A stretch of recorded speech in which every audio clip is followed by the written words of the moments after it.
Milei está convencido de que lo más importante que él tiene que hacer es sostener la batalla cultural. Es decir, convencer a la gente de que su suerte depende solo de él, que Argentina no es un proyecto colectivo, que la justicia social es una aberración. Creo que ahí confunde a veces un poco a la gente. La justicia social es que cada uno recibe lo que se merece, que sea justa la distribución. Bueno, él dice que es envidia. Hay un montón de cosas que él hace todos los días. Él dedica varias horas por día a la batalla cultural. Yo diría es una forma de intentar derechizar a la Argentina. Que todos creamos el individualismo, que no nos interese el otro. Labura mucho en eso. Y si uno lee la literatura previa a Milei, de la que abrevó Santiago Caputo, Los ingenios del caos, El mago del Kremlin, todos esos libros, bueno, eso viene de lejos, hace un cuarto de siglo que se trabaja con ese sistema de agravios, fundamentalmente, para meterte esa idea. Bueno, salió una encuesta ayer de Atlas Intel, que es una consultora relevante, en donde dice que los tres políticos que más miden hoy son Miriam Bregman, Axel Kicillof y Cristina Kirchner. ¿Qué tienen en común? Que son de izquierda. Miriam Bregman declaradamente y Axel Kicillof y Cristina Kirchner por cómo gobernaron. Yo he contado alguna vez que estando en Francia quise conocer a un comunero comunista y le pregunté ¿cuál es tu proyecto, cuál es tu ambición? Y me dijo darle una computadora a cada pibe. El comunismo en Francia quería darle... Y yo le dije, ¿y a nivel nacional qué quieren hacer? Y queremos hacer una asignación universal por hijo. Es decir, el comunismo hacía en Francia lo que Cristina había hecho acá. Cristina gobernó desde un lugar de izquierda. La izquierda es un lugar relativo, uno está a la izquierda de algo. Si te vas a Cuba, por ahí sos de derecha. Si te vas a Estados Unidos, sos de izquierda. Bueno, acá, las tres personas más relevantes y con una impronta más de izquierda son las que más miden hoy.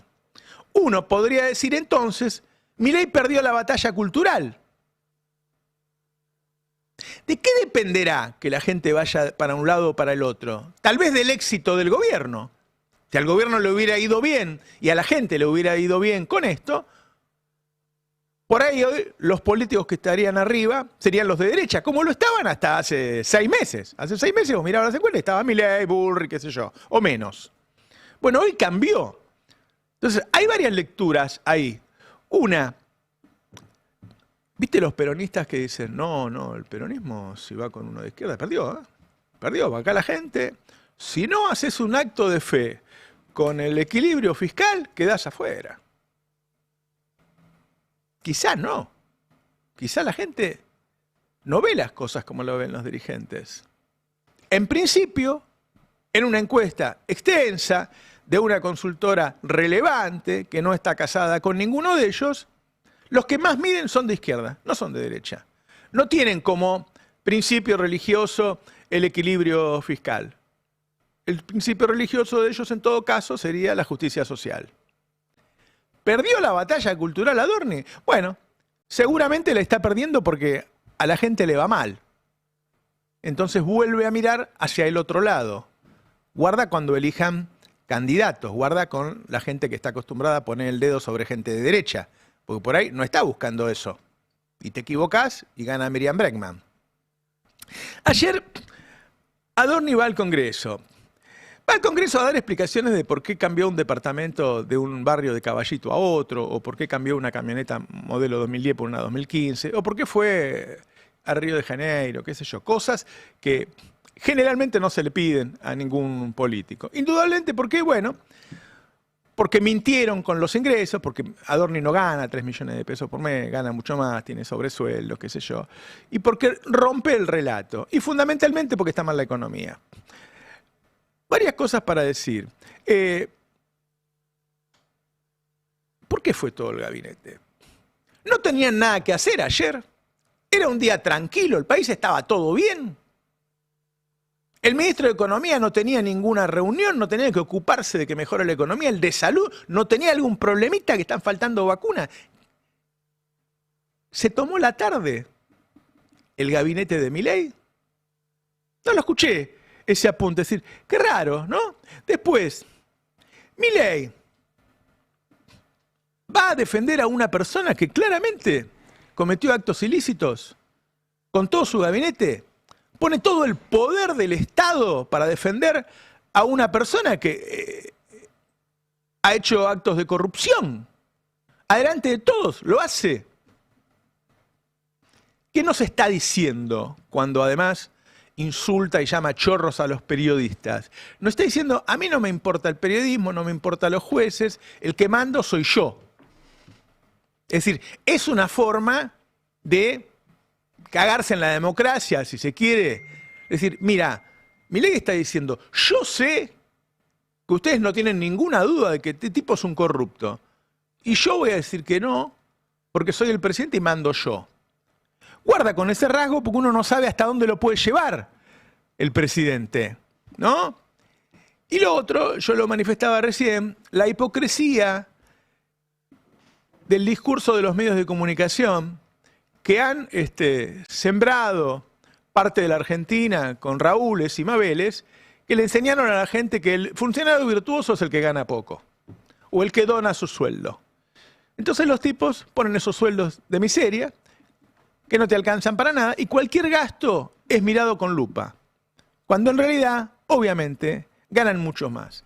Ahora, cuando vos tenés 10, 11 meses de suba inflacionaria, ¿podés pararte ahí y decir que la culpa es del kirchnerismo o es contraproducente eso? Porque las encuestas dicen que la gente no le echa más la culpa al kirchnerismo. Mirá a Adorni diciendo la inflación fue culpa del kirchnerismo. El último dato de inflación, el de marzo, fue malo, no nos gustó y lo reconocemos. Pero es importante entender que a pesar de esta turbulencia generada por el kirchnerismo, los empresarios prebendarios y algunos medios de comunicación, el Banco Central de la República Argentina sigue comprando reservas y el dólar se mantiene estable. ¿Se sostiene ese discurso? Después de 2 años y medio, puedes echarle la culpa al kirchnerismo. Además, ayer Luis Caputo dijo que el kirchnerismo había desaparecido. ¿Desapareció o genera inflación? Una de las dos cosas, ¿no? ¿Puede el jefe de gabinete? Yo les aviso que ahora, dentro de 2 horas, el hijo mueve un expediente, lo pasa del otro lado, y todo esto sabes dónde te la metés, ¿no? O sea, las noticias tapan todas estas pavadas. Indudablemente, ese juez y ese fiscal no lo van a soltar. Ahora, esto de decir con aprietes no me va a temblar el pulso, ¿qué pulso? Si estás asustado en un rincón, míralo. Sepan que no me van a intimidar con aprietes y que no me va a temblar el pulso para denunciar a quien corresponda ante la justicia.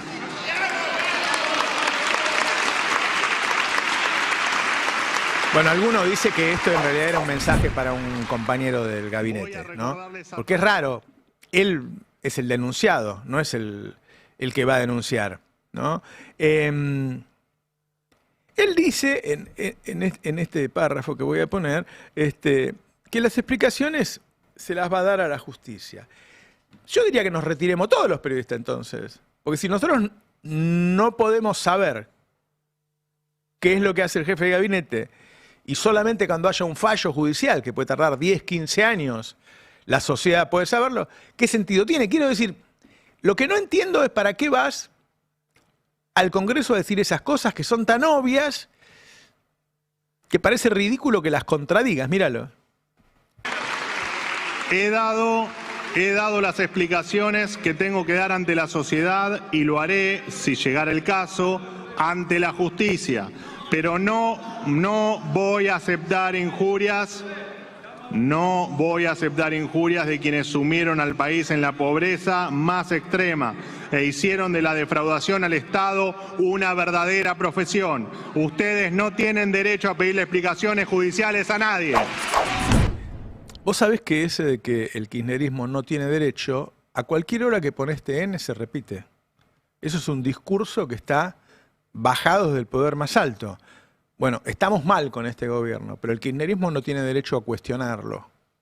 Esa demonización, estigmatización que se ha creado durante mucho tiempo, y ese discurso ahora lo repiten todos.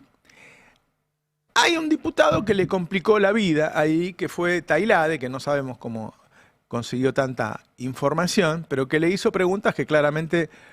creo que hay una denuncia ahora contra Tailade respecto a, bueno, cómo consiguió esa información. Pero sabía de cosas que todavía no han sido publicadas, que nosotros no lo sabemos. A ver.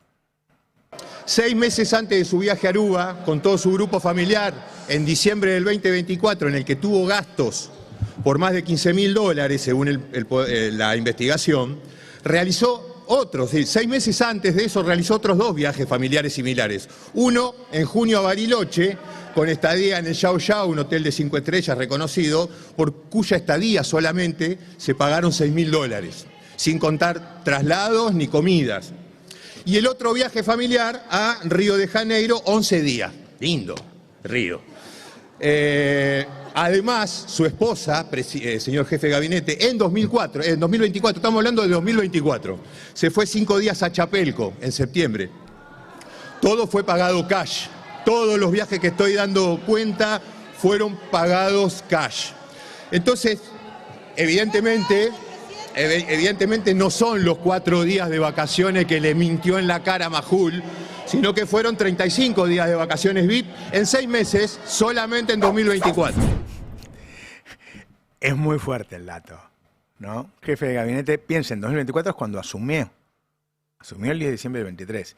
En los primeros 6 meses de gobierno, sobre 180 días tuvo 35 de vacaciones. Es muy fuerte, nunca vimos una cosa así. Y después, ¿quién paga en efectivo? ¿Quién? No se me pasa por la cabeza ir a una agencia de viajes y pagar en efectivo. Que además tengo que ir, ¿no? Para pagarle. No puedo transferir. Tengo que ir. Y ir con en el bolsillo un paquete de billetes y darle... Es muy negro. ¿Qué quiere decir esto? La verdad, no hay que ser un genio. Son los dólares de la CIDE, muchacho. Se reparten los dólares. Entonces van con esos dólares y pagan viajes.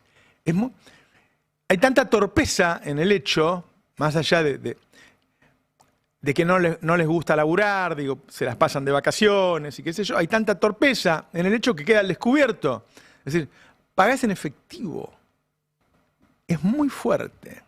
Y después empieza a hablar de ciertos privilegios que aparentemente Tailade pudo conocer para toda su familia. Empieza a hablar de la custodia que tiene la mujer. A ver.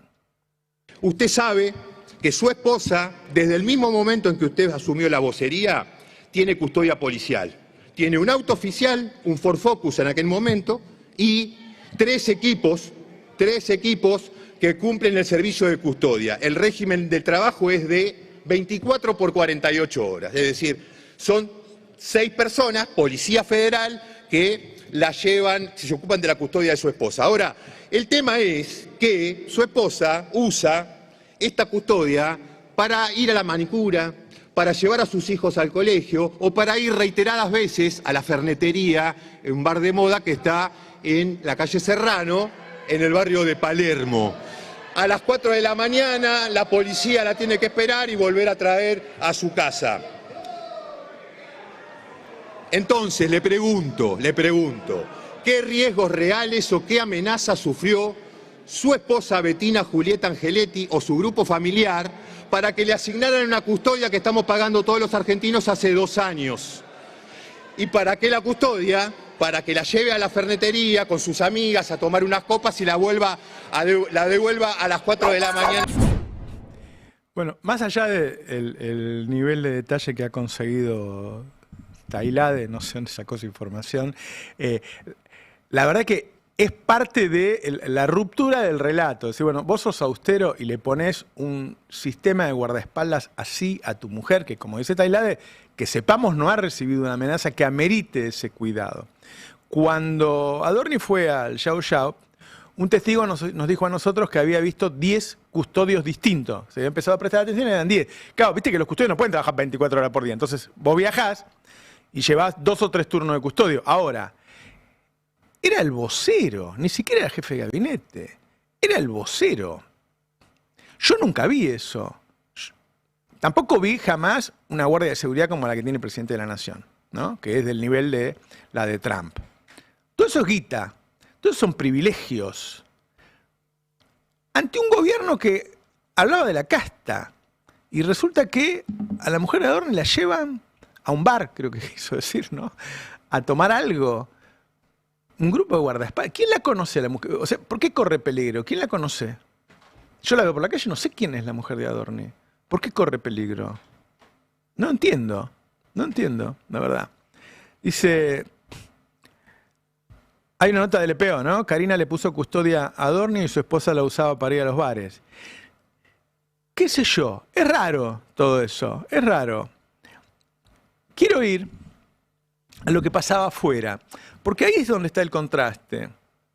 El palacio, a donde podés ponerle seguridad para que la lleven a hacer la manicura, como dice Tailade, y lo que está afuera, ahí está la enorme ruptura que tiene esta gente, que no es política, que no alcanza a comprender la densidad del conflicto social que crece en este momento, pero cuando vos ves las dos cosas al mismo tiempo, y por eso lo pusimos aquí en el medio, esto, lo notás.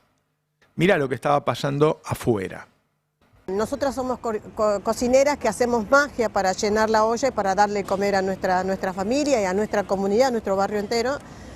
Mientras Adorni gasta los recursos del Estado para privilegios personales, ¿no? El sueldo de Adorni, por ejemplo, alcanzaría para el sueldo de 154 cuidadoras comunitarias. Estoy harta de vivir de esta forma, de poner parche de un lado, poner parche de otro, de ver que se nos escapa de la mano a nuestros pibes porque terminan siendo soldaditos de los narcos, viendo que mi familia, o sea, mis sobrinos se van a dormir con la panza vacía, viendo que un jubilado tiene que estar pensando en que su jubilación tiene que estar pensando en pagar el alquiler o comprar el remedio. Esta situación me duele, no nos deja dormir. Y adentro había un tipo que se fue 5 veces de vacaciones en 6 meses. A hoteles de 5 estrellas, rodeado de custodios. Eso es lo que está rompiendo el gobierno de Milei. Cuando vos estás en una mala época, si sos un tipo honesto, podés plantarte, sos austero, podés plantarse, mira, estamos teniendo un problema. Ahora, cuando la gente está muerta de hambre, ahí estaban en ollas populares, y vos apareces así, eso es lo que está rompiendo este gobierno. Por eso todas las semanas mide menos. Ayer me volví loco viendo, y todos los días estoy viendo esto, y me parece quizá de lo más relevante que está pasando en términos de ruido y malestar social, que es lo que ocurre con el transporte. ¿Sí? Hay un paño ahí con un audio de una muchedumbre en las escaleras del subte. Miren lo que es eso. Por favor, los que están en YouTube, presten atención a lo que es eso. Miren lo que es. Eso es porque como hay una restricción muy fuerte, porque hay pocos colectivos, pocos trenes, en cada auto que hay, en cada transporte que hay una cantidad de gente insoportable. No se puede vivir así. Falta 1 año y medio. No se puede vivir así. Mañana suben el transporte nuevamente. Y todo el acuerdo, toda la negociación que está habiendo entre el gobierno y el transporte es para seguir restringiendo la cantidad de viajes que hacen. Miren lo que es eso. Es impresionante. Impresionante. Eso es lo que rompe el relato del tipo que se fue 5 veces de vacaciones ahí adentro. Eso es lo que le está complicando la vida.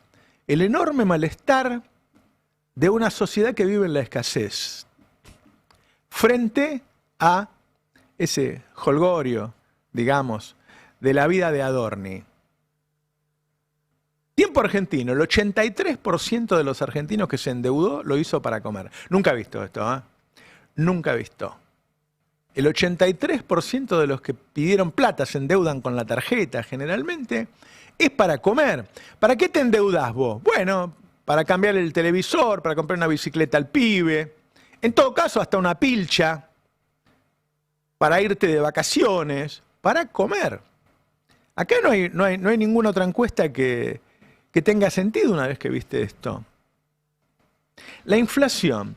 Este mes, ayer hablaba con el jefe de producto de una fábrica alimenticia. Mira, yo estoy perdiendo participación en el mercado como loco a manos de segunda o terceras marcas. Entonces yo tengo que bajar los precios. Entonces, si la inflación en vez de ser el 3,5 es el 2,5, esa fuerza de que la gente no morfa. Claro, obviamente hay tan poca demanda que los tipos o suben menos, o en algún caso, este era un bizcochuelo, lo baja un poquito, Pero esa es, claro, en el cementerio tampoco hay inflación. No es la forma de disminuir el ritmo inflacionario.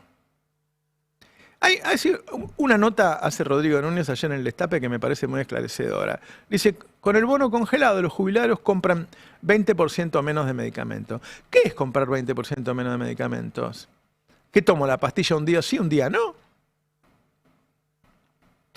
Y no hay una respuesta estatal para decir, che, mirá lo que salió, a ver, ¿será cierto? A ver qué hacemos con esto.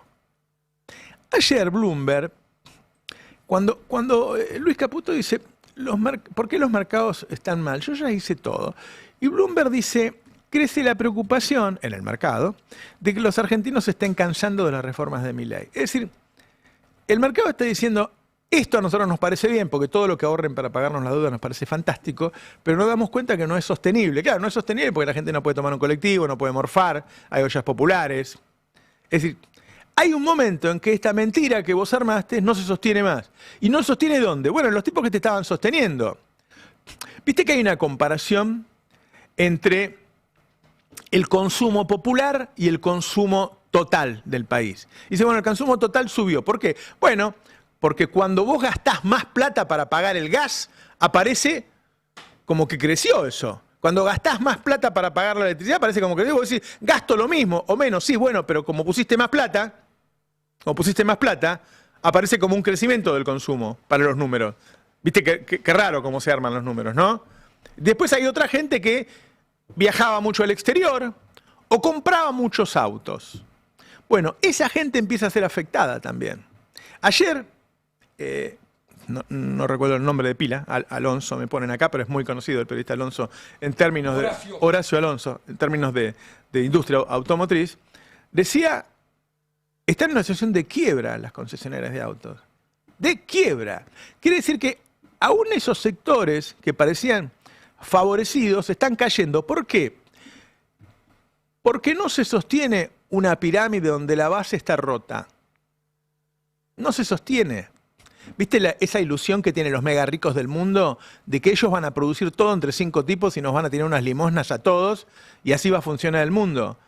¿Y cómo van a ser súper ricos si nosotros ganamos limosnas? Hay un problemita ahí, ¿no? Bueno, entonces, ¿cómo va a haber gente con capacidad de comprar autos si vos no podés comprar comida? Hay un momento en que ese sistema se rompe. Ese es el momento que estamos pasando hoy. Y por eso, los políticos que más miden son de izquierda. Buen día. Buen día, ¿qué tal? ¿Hay alguna conclusión para sacar de lo que pasó ayer con Adorni o es nada más que... Me llamó la atención lo de Tailade. Tengo una conclusión. Espero que no sepa todo lo que hago yo también. Te noté preocupado. A mí me dio la sensación de que la Federal lo está vendiendo, ¿no? Alguien le está contando, ¿no? La Federal, la Policía Federal está vendiendo a Adorni, lo está vendiendo. Me parece que sí. No son los únicos. No son los únicos. Está en oferta, hay que decirlo. Está porque para mí el dato de lo de ayer es que Adorni por segunda vez asistió a un show montado para que él diera ciertas explicaciones, respondiera ciertas preguntas, se relanzara de alguna manera su imagen, y por segunda vez no pudo hacer nada de eso. Lo había intentado hacer en una conferencia de prensa hace 3 semanas, ya sabemos cómo terminó, y lo intentó hacer ayer de nuevo. Y la verdad es que la gente que tenía la impresión de que Adorni era un chorro ayer en la mañana sigue teniendo la misma impresión ahora. No cambió nada eso. Creo igual que logra salir parado, ¿no? Logra no salir casi muerto como salió de la conferencia de prensa en su momento. Y creo que logra salir parado. Esto no mejora su posición relativa, pero tampoco la empeora. Creo que logra salir parado porque, y esto a mí me sorprendió muchísimo, leyó todo. Todo, incluso las chicanas, incluso el momento en que dice no voy a renunciar, el presidente me banca, todo leído. Yo nunca vi un jefe de gabinete que se tome todos los cuartos intermedios, porque la sesión fue más o menos en 4 partes, siempre igual. Increyendo con las preguntas de la oposición, ¿no? Crecía la tensión. Media hora de cuarto intermedio, se desinflaba la tensión y aparecía Adorni con todas las preguntas escritas que tenía ahí a su equipo de trabajo, que le escribía todo y se sentaba y leía. Leía las respuestas. Todo. Estaba todo chequeado por un abogado. Yo pregunté, esos cuartos intermedios eran para que todo lo que los equipos de asesores preparaban, que en general se prepara medio en vivo. Qué bárbaro. ¿No? Cuando veíamos francos y demás, no se tomaban tiempo. El tema es que acá tenía que pasar 2 capas. los asesores y el abogado. Eso hizo que, bueno, no fuera demasiado atractivo, pero además creo que logra, como, bueno, sale más o menos parado el tipo, qué sé yo, no va a renunciar hoy por lo que pasó ayer en la Cámara de Diputados. Digo, Johnny lo puso mucho más nervioso que cualquier diputado ayer. Bueno, por eso ellos odian tanto a los periodistas. Nosotros no lo llegamos a pasar porque yo no quería extenderme en el editorial. Milei cuando llega le dice corruptos a los periodistas y cuando se va les dice chorros. A periodistas, yo tengo que decir, la verdad, la mayoría de los periodistas en este país tiene 2 o 3 laburos y con eso llegan a fin de mes, no son ricos. Entonces, ahí había laburantes que laburan muchas horas, que se toman el colectivo y el subte, tal como lo vieron, y este tipo, que todos sabemos que hizo 7, 8 llamados antes y después de lanzar la cripto, que después compró 10 celulares desechables, como si fuera un chorro de una película, no le puede decir chorro a los periodistas, porque ya pasa cualquier cosa. Para mí, sí, yo coincido un poco con Noé, que para Adorni es negocio estar ahí, la pelea de perros, un poco en la línea de lo que hizo Milei cuando inauguró las sesiones ordinarias. Y en cuanto a los diputados, creo que hay una parte que, como vos decías en el editorial, están en modo Carrió, ¿no? Con denuncias de corrupción. Yo a veces pienso que es medio una involución en la discusión política, se pierde el fondo, ¿no? Lo es absolutamente. Exacto, se pierde el fondo y vamos hablando de los viajes, de la fernetería, de no sé, de los vuelos, de los gastos, de los movimientos, y no del fondo de este programa criminal, ¿no? Que es el de Milei, que está muy pensado. Ahora, también vi diputados que hicieron preguntas para mí muy correctas y le planteaban a Adorni, además de su modo de vida, sobre la falta de medicamentos, sobre la parálisis en el PAMI, sobre la obra pública que no existe más, sobre las escuelas técnicas. O sea, hubo muchos discursos de diputados que le decían, nos tienen que dar respuesta de que el país está parado. Claro. En el medio de esta especie de informe, interpelación. Y me impactó bastante el discurso de una diputada que se llama Blanca Osuna, que termina hablando de traición a la patria, ¿no? Y explica por qué este gobierno es un gobierno que está generando una traición. Abandonó a gran parte de sus votantes, abandonó a gran parte de los argentinos, de las argentinas, y me parece que lo justificó bien. Fue un momento bastante, no sé si decir emotivo, pero un momento en que le aplaudieron mucho a Blanca Osuna, porque me parece que dio en la línea de flotación. Claro. Más allá de este Adorni que va a defenderse, y va Milei y todo este show, y Rocky y todo eso, pero de fondo es el ministro, el jefe de gabinete que tendría que dar explicaciones. A mí me parece relevante eso de que la agenda se corra hacia un tipo que cambió un dormitorio más del departamento, que se fue a Río de Janeiro, y no del modelo de explotación tan cruel que hay en los 90 pasaba eso, ¿eh? Vos veías el programa de La Nata los domingos y 1 hora y media, creo que después había 10 minutos de Slotoviazda que hablaba del modelo. Por eso ganó de la Rúa. El resto, claro, porque era la confirmación del modelo de la Rúa. Claro. Sin embargo, hay que ver también, por fuera de este circo, de este show, que consumimos los intensos, los hiperpolitizados y los que vivimos todo con la agenda del día y del minuto a minuto, ¿cuánto de todo eso realmente fue conversado después en la vida real de las personas? Que me parece a mí donde está el principal problema de Milei hoy y del gobierno en general, que es la vida real.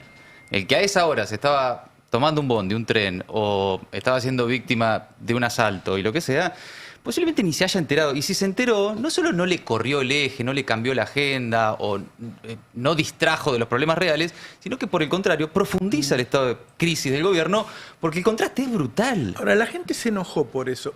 O sea que cuando a mí me traen una foto de que Adorni había ido con la mujer, yo dije, esto no está bueno para el equipo periodístico del Destape, de investigación, publicar que viajó con la esposa. Me parece muy banal. El primer viaje a Nueva York. El primer viaje, me parece muy banal para publicarlo. Y después caló profundo eso. Quiere decir que a veces uno no sabe a dónde golpea a un gobierno algo, ¿no? No, yo me refiero por ahí al show de ayer en Congreso. Sí, lo de ayer la gente no se va. No se va. Sí, claro. Es sintomático de la debilidad del gobierno, ¿no? Porque si tiene que ir todo el gobierno en pleno, los 2 Milei, todos los ministros que...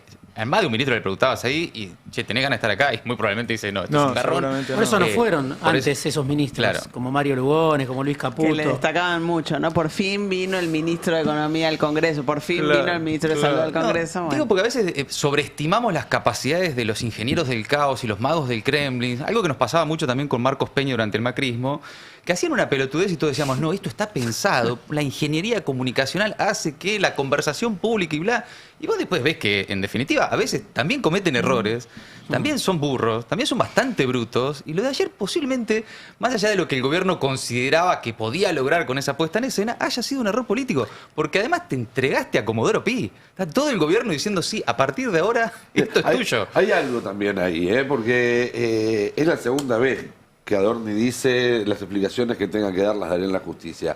Y si Adorni quiere puede ir hoy mismo y presentarse ante Claro. el fiscal y decir, estos son los papeles, voy a contestar todas las preguntas que haga falta. Es lo mismo que pasa con la declaración jurada, que dice, bueno, todavía no venció el plazo. Bueno, el plazo es el último plazo. Vos podés presentarla mañana y que todo el mundo vea tu declaración jurada. Ahí también hay una cuestión en la cual también el gobierno encuentra una zona en la que se siente cómoda, que es voy, escucho ciertas críticas que ya sé que me van a decir, le contesto. Me parece que el Yo Congreso sé que también antes tiene de que ir pisar un estaban poco el preocupados que no acelerador. sabían cómo iba a salir y que creen que salió bien. Les quería preguntar, si por ahí yo lo sobreinterpreté, lo de la encuesta de Atlas Intel, o si ustedes le dan bola al hecho de que aparezca Miriam Bregman ahí arriba creciendo tanto, o sea, que los de arriba sean de izquierda y no sean Bullrich, Milei y A todos mí me los parece últimos mega meses. sintomático, Sí. muy Ajá. sintomático. De hecho, a la par del derrumbe en la imagen de Milei, lo que van mostrando las encuestas es que crece el núcleo duro opositor. Gente que dice, el año que viene voy a votar a un opositor. Después, bueno, habrá que ver si esa oferta está consolidada en una sola candidatura o repartida en varias, lo cual incidirá finalmente en el resultado electoral. Pero me parece muy sintomático esto que dijiste, yo no lo había pensado así y la verdad es revelador y coincido con vos, que los tres dirigentes con mejor imagen son dirigentes de izquierda, progresistas, De derecha no son seguros. Seguro. Por lo menos no tienen doble discurso, no tienen un discurso opositor muy claro, muy contundente. Bueno, No eso están también. jugando a, bueno, vamos a ver, es la continuidad con buenos modales que planteabas vos o que recordabas vos que fue de la Rúa después del menemismo, ¿no? La sociedad no está pidiendo la continuidad con buenos modales, está pidiendo un cambio de Ese es modelo. un muy buen punto el que marca Diego, que le da una vuelta más a lo que dije yo, de decir, bueno, si es lo mismo, si todo el tema es la corrupción o este tipo de anécdotas, entonces van a seguir votando el mismo rumbo. Viste que la palabra rumbo se repite mucho Sí. hoy y en el peronismo se repite mucho también.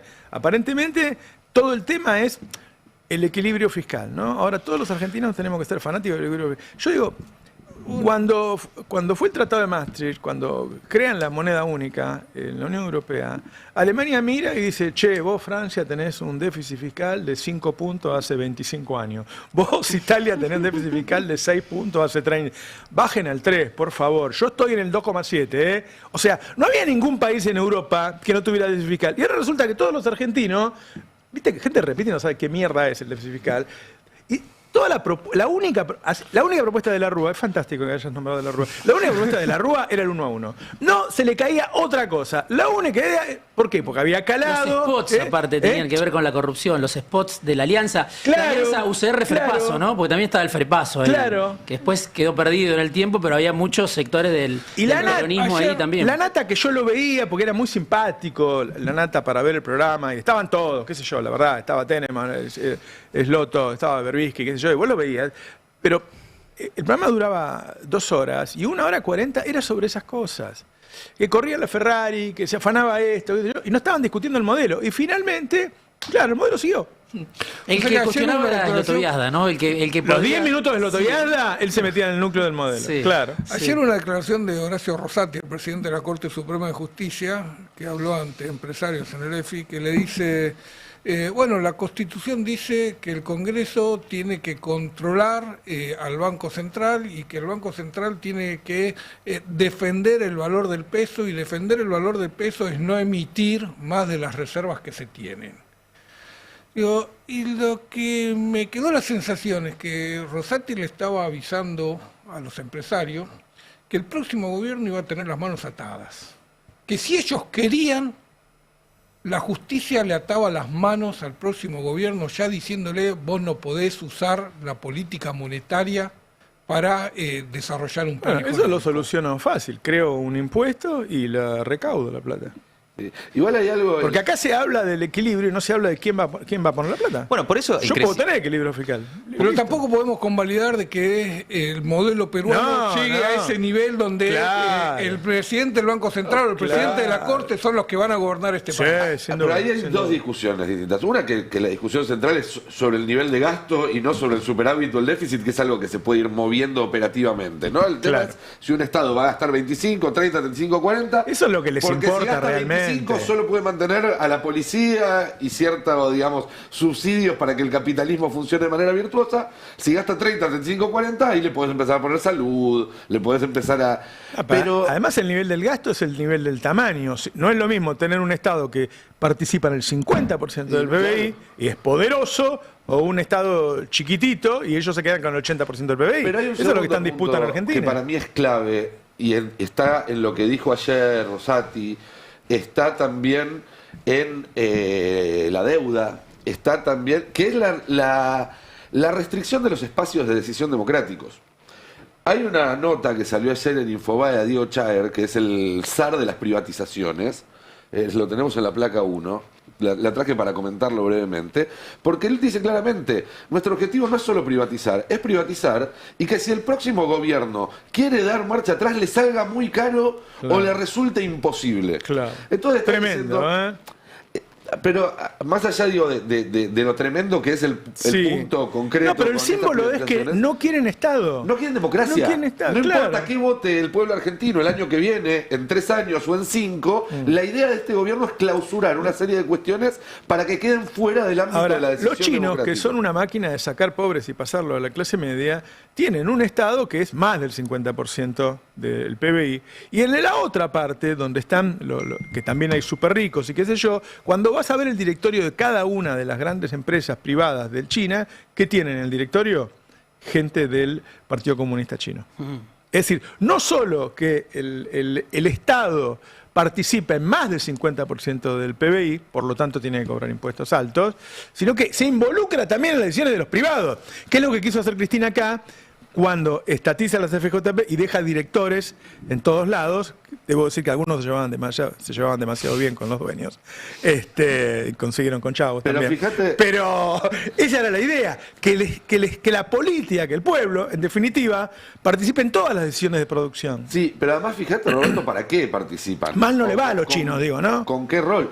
Cuando No, y además Cristina en esa etapa- en otros lugares también el Estado siempre, bueno, Nico lo menciona, digo, las grandes empresas de Silicon Valley tienen inversiones del Estado Claro. en su origen, ¿no? Pero además, para mí ahí hay una discusión clave, porque esta etapa que vos comentabas recién, que es la segunda etapa de Cristina, que es post-estatización del FJP, ergo con el Estado, con participación accionaria en las empresas, coincide con el mayor momento de inversión extranjera directa en la Argentina de los últimos 40 años. Claro. ¿Por qué? Bueno, porque los obligaban a reinvertir. Al no poder sacar la plata, de alguna manera los obligaban a reinvertir. ¿Qué hace China con sus Hay cepo en directores China, las empresas? Hay cepo en China, No te la puedes llevar, Obliga a que la plata Yo quise se invertir. reinvierta. Dice, no, Roberto. A ver, esto para mí es importante. En los modelos con un Estado central fuerte, que puede ser China, pero también Singapur, que es súper capitalista, básicamente, ¿a qué se dedica ese Estado? A decir, mira, de todo este excedente, vos te podés llevar una partecita así y el resto lo tenés que reinvertir para que sigan dando la rueda. Claro. El modelo contrario es el de Silicon Valley, es el de Argentina, es el de los super ricos. ¿Por qué hay super ricos? Porque no hay un Estado que diga el excedente lo tenés que reinvertir, entonces todo el excedente se va a valorizar las acciones de las empresas Claro. de ellos.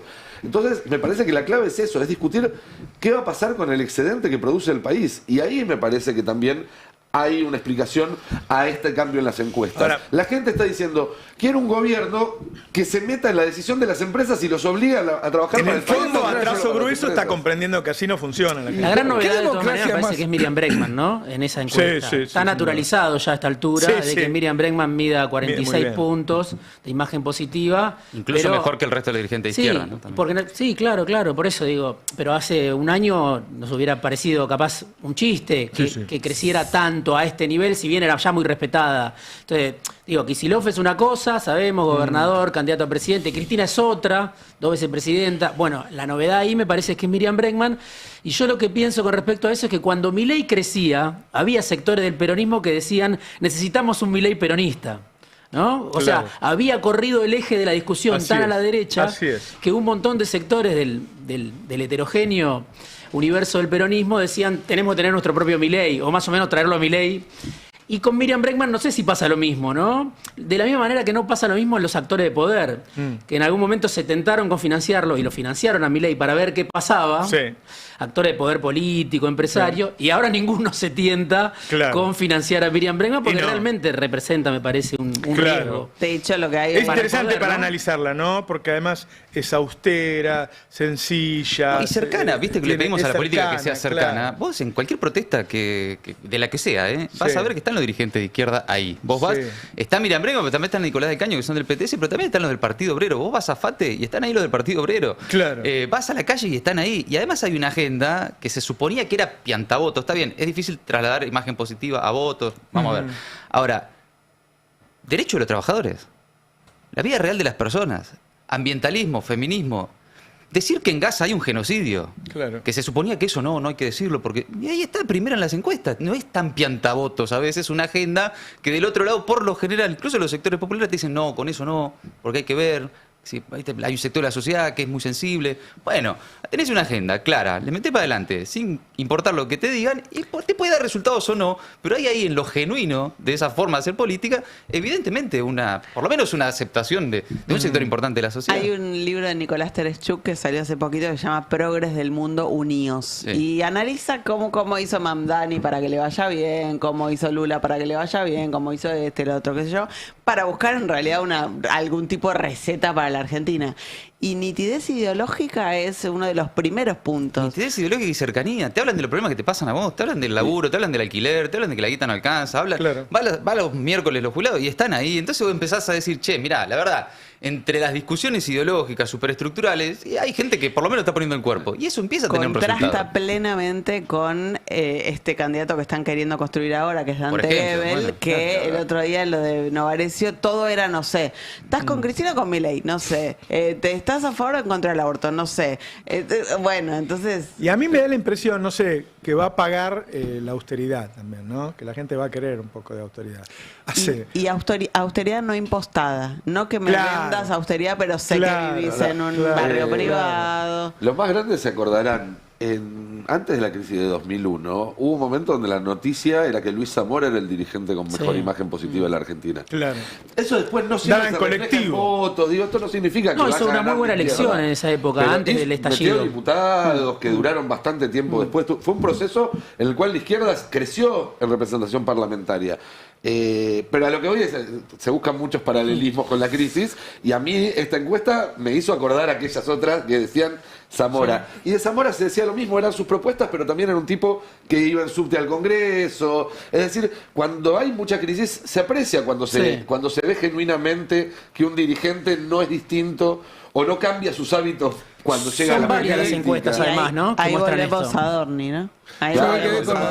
Con lo de la comparación que hace Roberto con China, la diferencia entre la democracia de partido único con control estatal de la economía y la diferencia de Occidente con democracias de muchos partidos, pero con un control económico de los gobiernos. Hay un debilitamiento de los Estados-nación y fundamentalmente la democracia. No hay democracia en China y ¿hay democracia acá? A ver, analicémoslo paso por paso. De baja intensidad. Hay democracia de partido único, que es distinto. Digo, no tenés un sistema judicial. No podés ya no sirven para nada las leyes, ya no se cumple la ley universitaria, tenés un problema con los medios de comunicación enorme. Digo, que nosotros tengamos la cantidad de juicios penales por las cosas que decimos, no es normal, en serio. No es normal. Que todo el tiempo estén haciendo juicios finales, juicios civiles para fundirnos, se va naturalizando, la gente se acostumbró, ¿viste? Pero no es normal. Entonces, ¿vivimos realmente en democracia? Lo de China, claramente, en partido único, bueno, no hay democracia. Pero, ¿y acá hay democracia? ¿O en China hay una especie de dictadura de la política y en el resto hay una dictadura de los mercados? Yo creo que también con la encuesta lo que se ve es que tenés un presidente que moldea un país para sectores de alta rentabilidad, empresario, excluyente, ¿no? Un empleado de las corporaciones, del poder económico, y bueno, aparecen candidatos que justamente tienen que ser el reverso de eso, ¿no? O sea, alguien que no sea un empleado del poder económico, de una gran corporación. Lo mismo que hoy, bueno, está la marcha de la CGT, mañana está el encuentro del Frente de Sindicatos Unidos. Me parece interesante también ese planteo, ¿no? Que es un programa de trabajadores, trabajadoras para recuperar la patria, así se llama, ¿no? Hoy van a estar en el programa de Mariano Martín. Pero me parece interesante, decir, si tenés un presidente como Milei, que fue toda la vida un empleado del poder económico y que proyecta un país para esos sectores, bueno, la respuesta y la alternativa tiene que ser algo muy distinto, si no antagónico. Un cambio dirigencial que genere lugares genuinos, o sea, que la CGT sea esta que va a venir de Mariano Martín y no la otra es importante. Que los candidatos, yo no lo conozco a Jorge Brito, por lo tanto no tengo ningún problema con él, no sé nada que haya hecho mal o qué sé yo. Bueno, es dueño de un banco.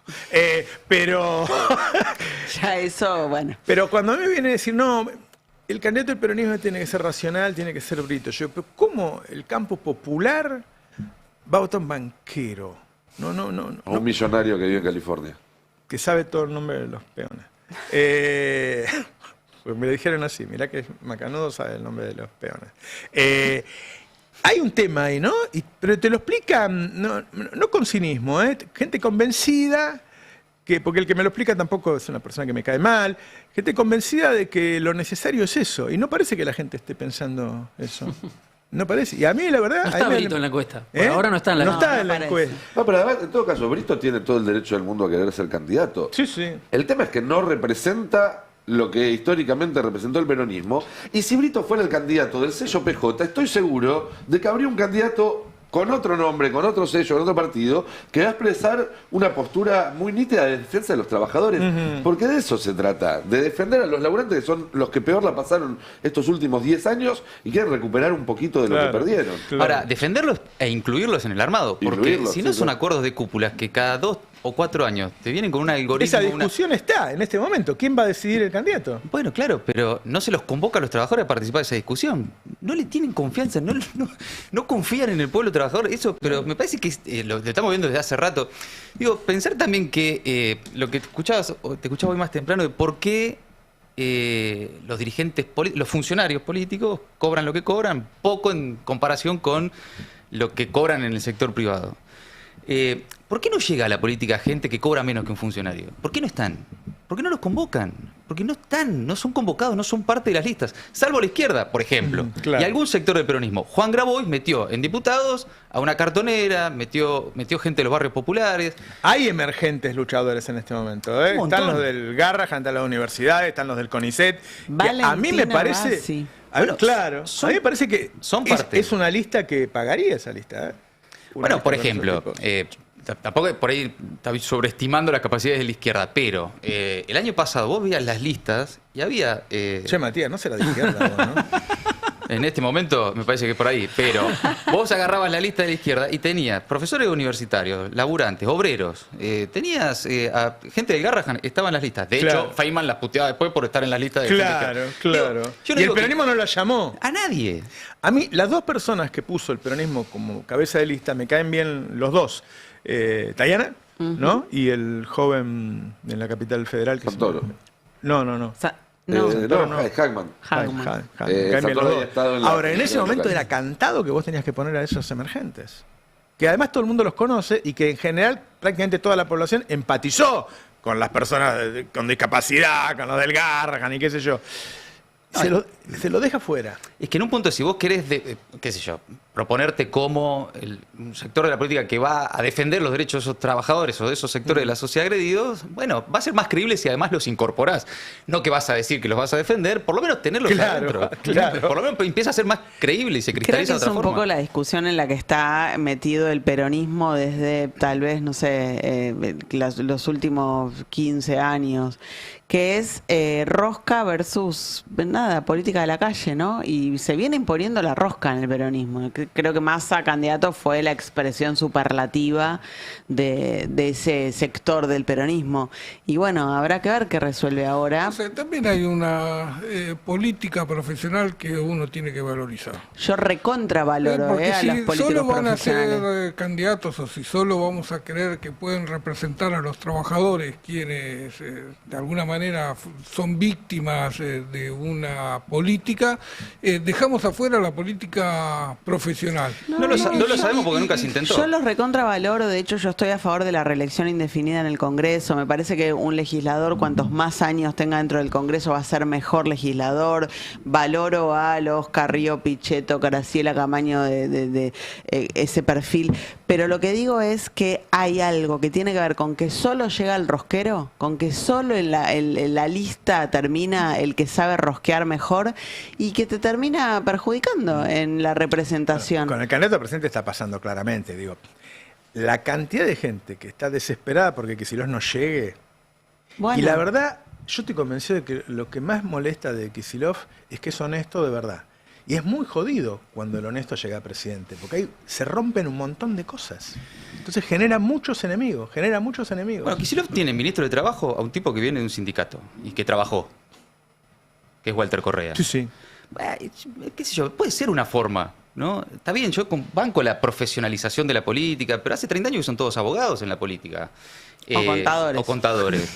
Y está bien, tienen todo el derecho, por supuesto, como todos, pero... qué sé yo. Están lejos. A Lula le faltan 2 dedos por usar herramientas. Están lejos. A mí me ha Una pasado, fábrica. te dicen, che, te ponemos en la lista de diputados, te ponemos en un buen lugar, vas a entrar y qué sé yo. Pero después, ¿cómo me siento ahí? Tengo que hacer lo que me decís vos. Yo cada vez que llega un proyecto lo voy a leer y voy a decir lo que me parece a mí, no lo que me parece a vos. Y yo me he dado cuenta que muchas veces no estamos de acuerdo. Entonces, a mí me parece que el profesional de la política está muy alineado a hacer, bueno, a mí lo que me corresponde es hacer lo que me dicen. Y han votado la ley bases. Han votado que el trabajo en negro no tenga multa. ¿Qué sé yo? Nada, es algo para debatir. El no sé. profesional, en todo caso, le hace más fácil el trabajo a la conducción. Un buen conductor tiene que convencer a todo su bloque Claro. de que vote el proyecto porque es el proyecto necesario para ese momento, no porque yo digo. ¿Qué es lo que hace Milei? Milei hizo campaña diciendo, yo no vine a conducir ovejas, vine a despertar leones, y ahora todos sus diputados es sí, Ahora, Karina, lo que diga Karina, te digo otra Pablo, cosa. Karina. Si vos te sentás ahí y no tenés poder, es complicado. ¿Te acordás el pibe este que lo agarraron dándole un beso en la teta a la mujer, qué sé Sí. yo? Es un militante. Yo fui una vez a la casa, años antes de eso, porque cada vez que voy a Salta me invitan a todos lados, qué sé yo. El tipo vive 20 cuadras de tierra, en un lugar donde internet prácticamente no funciona.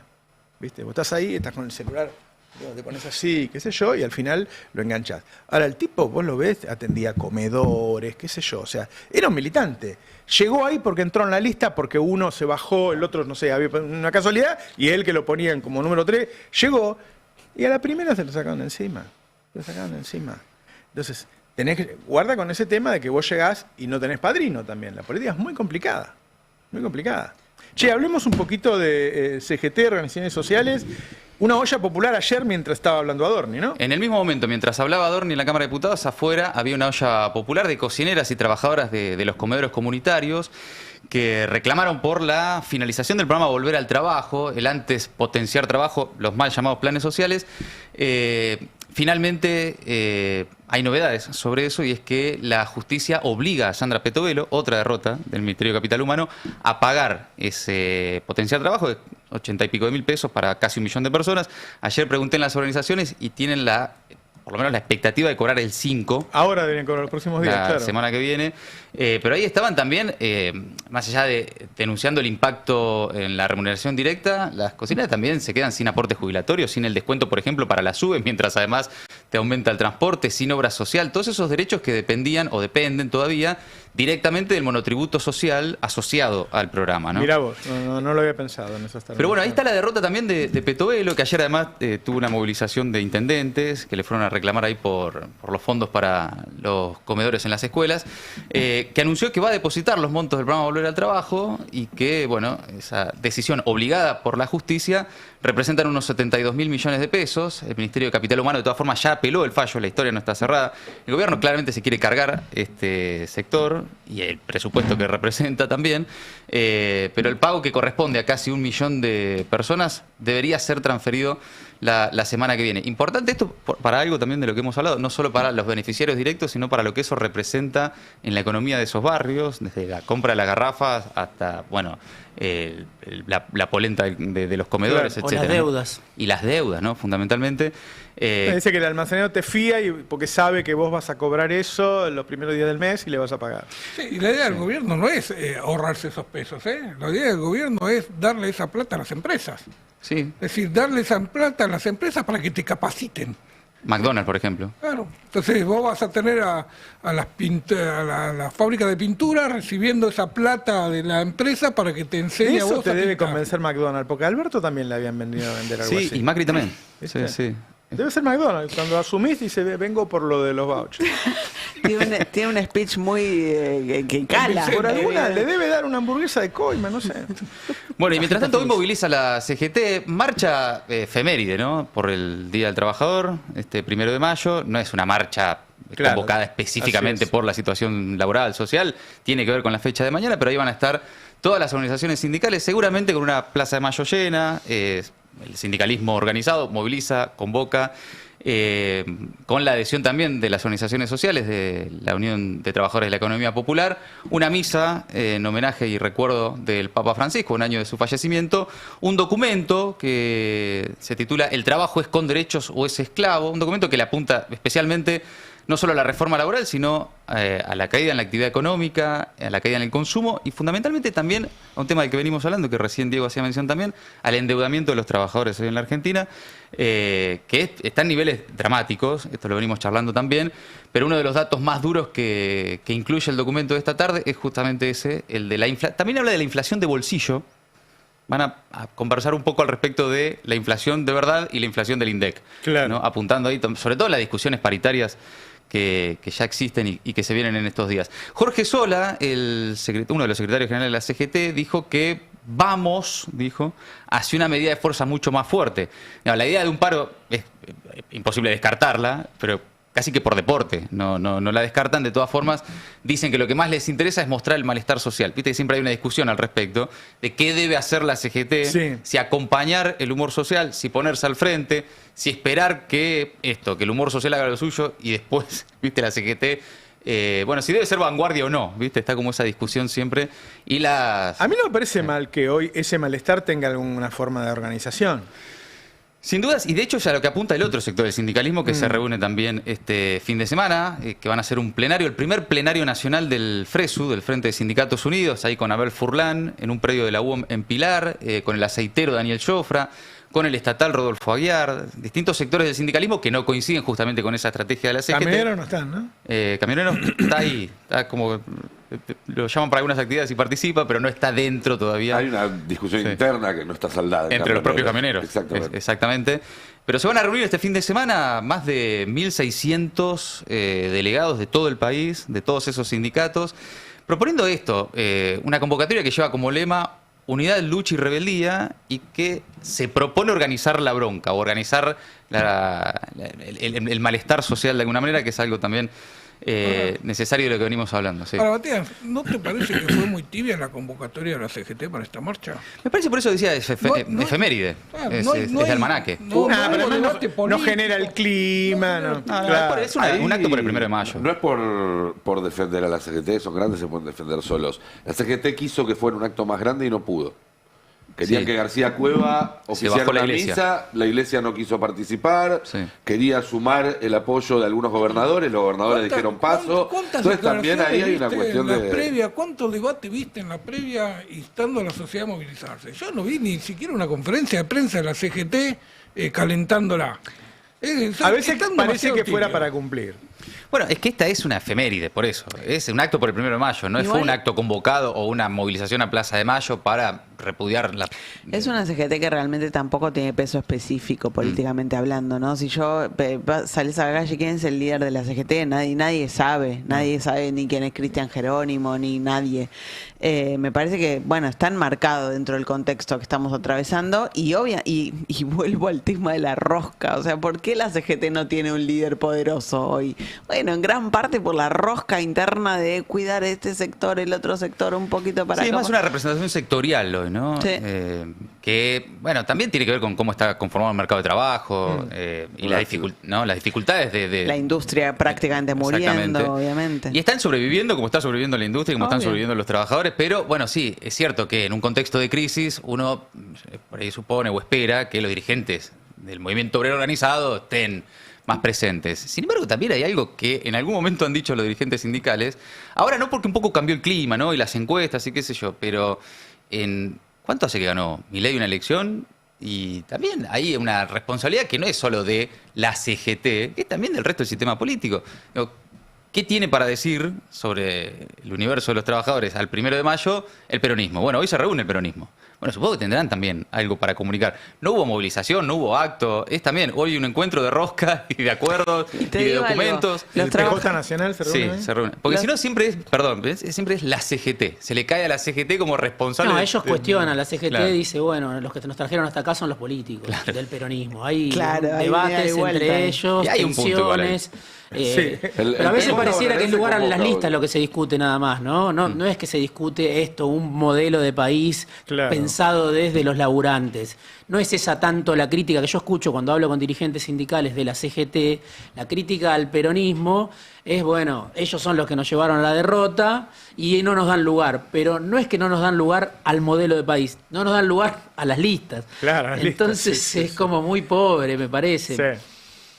Mañana, tal vez estoy demasiado trosco hoy, pero mañana, ya que es 1 de mayo. Me gusta que lo avisa. Mañana la izquierda también hace un acto en Ferro, que creo que va a ser un acto importante. Tiene a Miriam Bregman como principal oradora, pero es un acto también en un estadio que creo que va a mostrar un poco el momento de Hace dos la izquierda, actos de ¿no? izquierda. Quiero Perdón, destacar que perdón. Sí, bueno, Matías Colombati está mucho en la calle, ¿no? Sí, sí, Está sí, mucho en la sí, calle, sí. no es alguien que habla de Pero no desde te los estudios de sientas radio. estigmatizado, zurdito. Digo, para nada, es el momento de nosotros ahora. Córranse.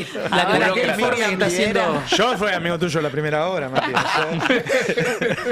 Vamos a expropiar todo. Candidato aparte puede llegar a ser. Puede ser candidato, ¿no? Está ¿Por bien, qué no? está bien. Yo lo Sí. voto a Colombati. Tiene muchos seguidores en las redes Si sociales. Judice es diputada por Clarín, ¿por qué no puede ser diputada? No, ni en pedo, tengo 3 hijos, tengo un montón de cosas que hacer. No, me gusta jugar al fútbol tranquilo, ¿no? Ah, qué lindo. De ninguna manera. Tengo una vida. Tengo una vida, claro. Bueno, y mientras tanto también todo esto en un contexto de conflicto universitario, de protestas hoy todavía en el PAMI, esta semana en Mar del Plata y varias ciudades de los colectivos de discapacidad, digamos.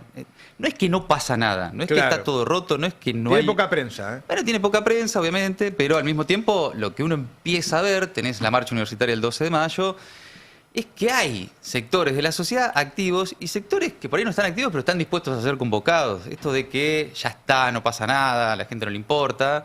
Bueno, habría que matizarlo, ¿no? Claro. Bueno, ayer fueron los intendentes a reclamar comida. Hay una pelea por la comida en la provincia de Buenos Aires, que incluso me están diciendo que están insistiendo para que por lo menos le dejen pedir plata prestada para bajar comida. Efectivamente, pero las provincias para endeudarse tienen que tener aval de la Nación Así y es. Nación no le está dando en este momento aval a la deuda de la provincia de Buenos Aires, como sí en su momento se la dio a Córdoba, se la dio a Santa Fe, que han logrado conseguir deuda o tomar deuda en el mercado. Sí, fueron ayer con el ministro de Desarrollo de la Comunidad, Andrés Larroca, al frente, los intendentes de la provincia de Buenos Aires, principalmente los intendentes peronistas de la provincia de Buenos Aires, a pedirle a Sandra Petovelo que recomponga el aporte que venía haciendo la Nación en gobiernos anteriores y que este gobierno sigue haciendo, pero que ha licuado fenomenalmente para el servicio alimentario escolar, el SAE, que, bueno, si pensamos en una inflación del 40% en los últimos 12 meses, lo que hizo Petovelo fue, yo te voy a dar un aumento de lo que te doy para el servicio alimentario escolar, pero el aumento fue del 4%, que es lo que hacen con las universidades, con el sistema de discapacidad, o sea, Claro. es desfinanciarlo para matarlo, para que eso muera. Fueron los intendentes porque en este contexto lo que decidió la provincia de Buenos Aires, que es lo que comunicaban la semana pasada, es que si bien la provincia va a completar el aumento en el servicio alimentario escolar para que ese 40% de inflación esté reconocido y que las escuelas que dan hoy desayuno, almuerzo y merienda puedan seguir dando la misma calidad de comida.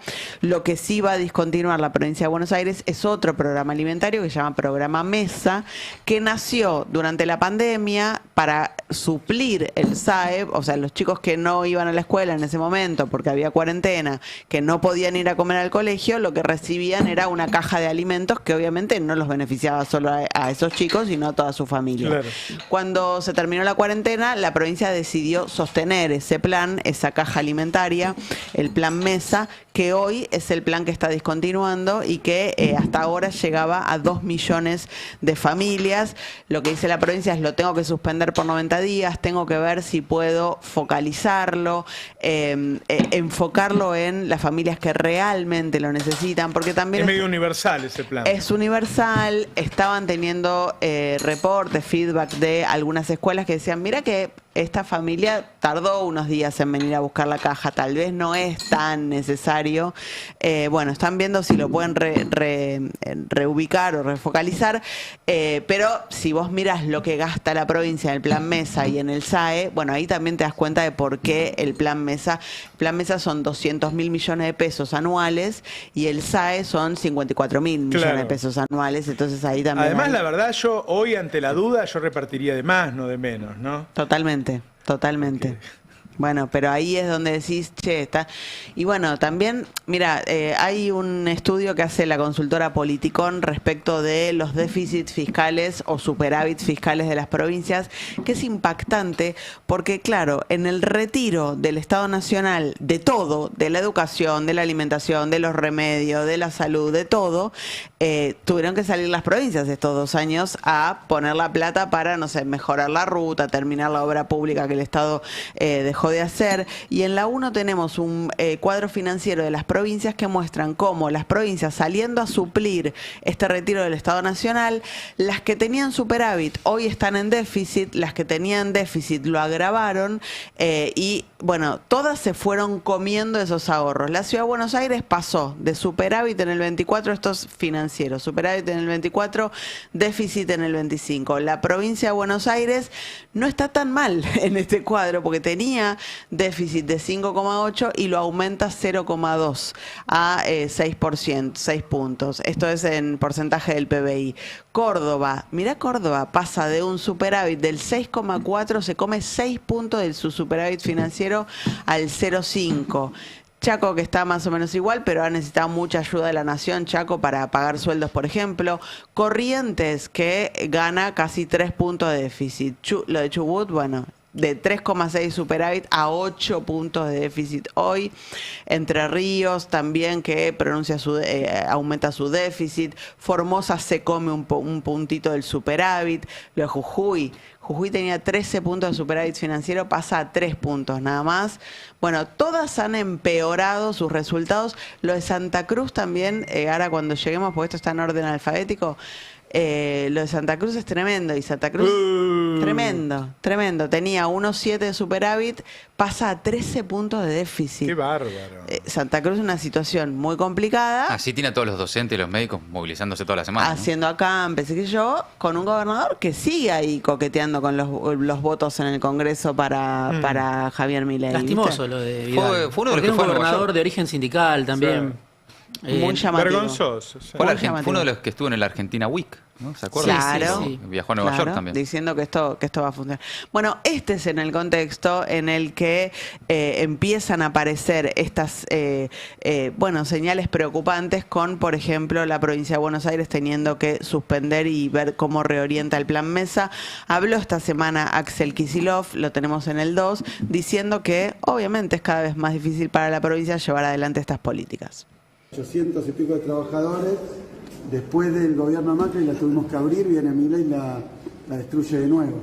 Yo creo que hay que tomar nota y finalmente que se comprendan que determinadas políticas que te vienen a prometer el paraíso con el libre mercado, con un Estado que no existe, generan mucho daño. Entre el daño que generan y lo que dejan de hacer, la verdad que es cada vez más difícil para nosotros llevar adelante la política de gobierno.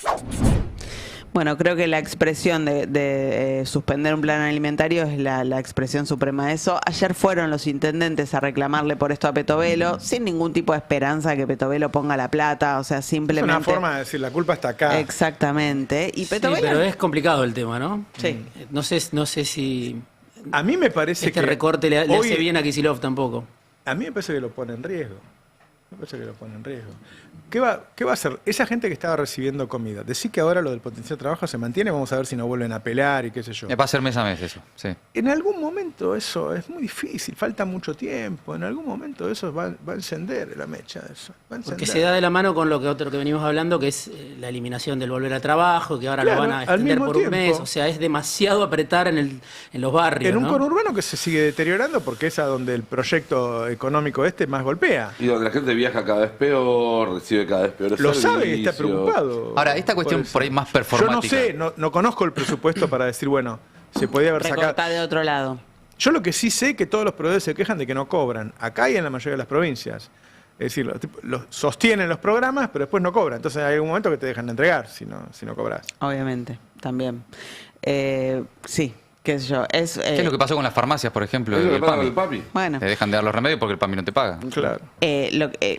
coincido con lo que decía Diego, cuando la cosa está allá, no te importa quién es el culpable, caen todos. Y ese es el riesgo. A mí me parece que lo político golpearía a más los dos, a Kicillof y a Milei. Si hay una el riesgo político más fuerte de Kicillof. Bueno, ayer fueron justamente a intentar instalar públicamente que la culpa es de Milei y de Petovelo. Petovelo en ese momento estaba en el Congreso de la Nación con Adorni, aplaudiendo a Manuel Adorni, y puso un cartel en la puerta del ministerio, lo tenemos en las 5, a la espera de que lleguen los intendentes, de que lleguen, Andrés Larroque junto con los intendentes. El cartel gigante, bloqueando toda la puerta del ministerio, dice: intendentes, diríjanse a quien corresponda. Si su gobernador no sabe administrar, que deje paso a quienes saben. Bueno, después de esta situación, Andrés Larroque habló anoche con nosotros en Batalla Cultural y contaba lo siguiente. Lo que nos encontramos fue a la policía. Ni siquiera nos recibieron el documento, ¿no? En donde realiza sus funciones la ministra Petovelo. La verdad que, y además nos encontramos un cartel bastante agresivo hacia los intendentes, planteando que le vaya a reclamar al gobernador, ¿no? Digamos, una cosa que yo no tengo recuerdo, la verdad, es que un edificio rodeado por un centenar de policías, y con la única persona que pudimos hablar fue con el jefe de seguridad del ministerio, que muy correctamente nos planteó que no nos iban a recibir, que no nos iba a atender ni siquiera un empleado de la mesa de entradas. Así que, bueno, esa fue la... Pero la no pudieron ni situación dejar un papel para que le sellen que como recibido. Después enviamos a la antigua sede, digamos, donde residía antes la ministra de Desarrollo Social, históricamente, que es el edificio, ¿no? El edificio está ahí en 9 de julio. Sí. Y finalmente logramos... Bueno, dejaron un papel, hicieron el acto político, pero bueno, el dinero no está todavía. Che, me tengo que ir a una reunión, discúlpenme, el público, ustedes, así que los dejo en buenas manos, Bueno. es lo que hay. Te perdonamos. La izquierda ya hizo lo suyo, mirá. Ya tomamos el poder rápidamente. Primer logro. Nada, simplemente para reflejar, esta es la situación que están atravesando las provincias, insisto, con un recorte muy sensible en el caso de la provincia de Buenos Aires, un plan alimentario que llegaba a 2 millones de familias, no solamente 2 millones de chicos, 2 millones de familias. ¿Qué dice la provincia? Es solamente una suspensión por 90 días.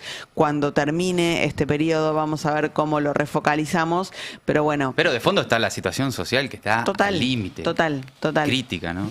Si tus primeros recortes fueron tal vez en alguna obra pública, qué sé yo, y ahora ya estás recortando en comida. Que es en lo último que tenés que recortar, o que debes recortar. Y ¿También? también está, perdóname, Nico, es la intención del gobierno nacional de generarte una crisis social en la provincia que te lleve puesto el gobierno.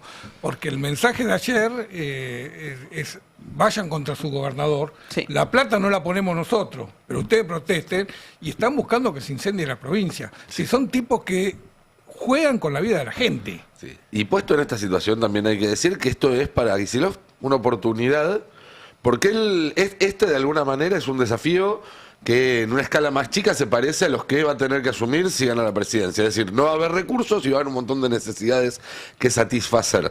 Entonces él también, si logra resolver esto y decir, bueno, a ver, vamos a sacar recursos de acá, acá y acá, para ponerlos acá, que es prioritario, porque de esta manera muestro que mi prioridad es atender a los que más necesitan, y eso lo hago sacándole a, no sé, los countries, los campos, lo que sea. Bueno, también va a ser una muestra para los que dicen, bueno, ¿y qué va a hacer Kicillof cuando gane? Él va a poder decir, bueno, miren, lo que estoy haciendo ahora, privilegiando las necesidades más urgentes y sacando recursos de donde hay. Sí, es complicadísimo, por supuesto. Qué difícil que es eso en medio de una campaña de medios que te demoniza el cobro de impuestos. Absolutamente. Entonces, bueno, no solo eso, sino que la recaudación se viene desplomando. Entonces, Kicillof lo viene haciendo eso. Todos en la provincia de Buenos Aires que tienen un auto o una casa de fin de semana se recontra quejan de lo caro que están los impuestos en la provincia de Buenos Aires. Yo estoy a favor de eso, no tengo ningún problema. Quizás igual... No me parecen caros igual. Bueno, no, pero además, lo que quizás no se trata tanto del que tiene un auto o una casa de fin de semana. Quizás hay que empezar a buscar estructuralmente... Lo que digo es... la recaudación viene en caída hace 8 meses también. Entonces eso se suma al escenario, porque yo estoy súper de acuerdo con la propuesta de cobrar más impuestos o qué sé yo, pero si la recaudación viene en caída hace 8 meses... ¿Sabes qué pasa? Está cayendo la recaudación por caída del nivel de actividad. Entonces, cuando vos vas a pueblos del interior de la provincia, que eran tradicionalmente industriales o tradicionalmente vinculados a la construcción, y no tienen nivel de actividad, es imposible cobrar impuestos. Entonces, hoy Axel tiene la situación de que no puede generar, no tienen a mano los instrumentos para revertir esta crisis de la producción argentina, y tiene que pagar los costos que genera. Pasa que una recesión nacional es muy difícil revertirla desde el nivel provincial. Territorialmente, desde una provincia o de un municipio, ¿no? Pero asumir los costos de la recesión. Eso sí. Es decir, el gobernador asume los costos de la recesión y no tiene los instrumentos para influir en revertirla. Diego, se habló mucho el último fin de semana, nuevamente a partir de una filtración de documentos del Pentágono, sobre esta idea de que el alineamiento de Argentina con Estados Unidos puede traer alguna novedad en el tema Malvinas. Después hubo algunos gestos en sentido contrario también en Washington, que esta semana recibió la visita del rey Carlos, nada más y nada menos, pero se volvió a hablar de Malvinas, volvió a aparecer Malvinas en la agenda. Sí, bueno, el gobierno parece jugado a que Trump resuelva el reclamo histórico de soberanía por las islas. Rápidamente, a través de un cable de Reuters, conocimos que había una posibilidad de que se tensara la relación de Trump con el Reino Unido y que eso derivara en una intervención, ya no para ponerlos de acuerdo a la Argentina y al Reino Unido, para explorar un área de negocios común en el Atlántico Sur, sino se aventuraba que Trump iba a romper relaciones con el Reino Unido, algo que parece difícil, sobre todo porque además Trump tiene los días contados, hay que ver cuánto le queda a Trump de mandato, por lo menos hay que esperar hasta noviembre, pero es toda una estrategia de Milei atada a el humor de Trump y la relación con el Reino Unido. Lo que sí vemos es la presencia cotidiana de Estados Unidos en la política argentina, en el territorio argentino.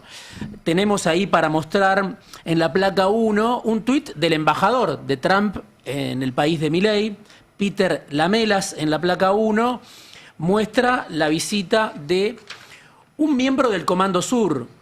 Cuando no, están llegando, siempre están llegando.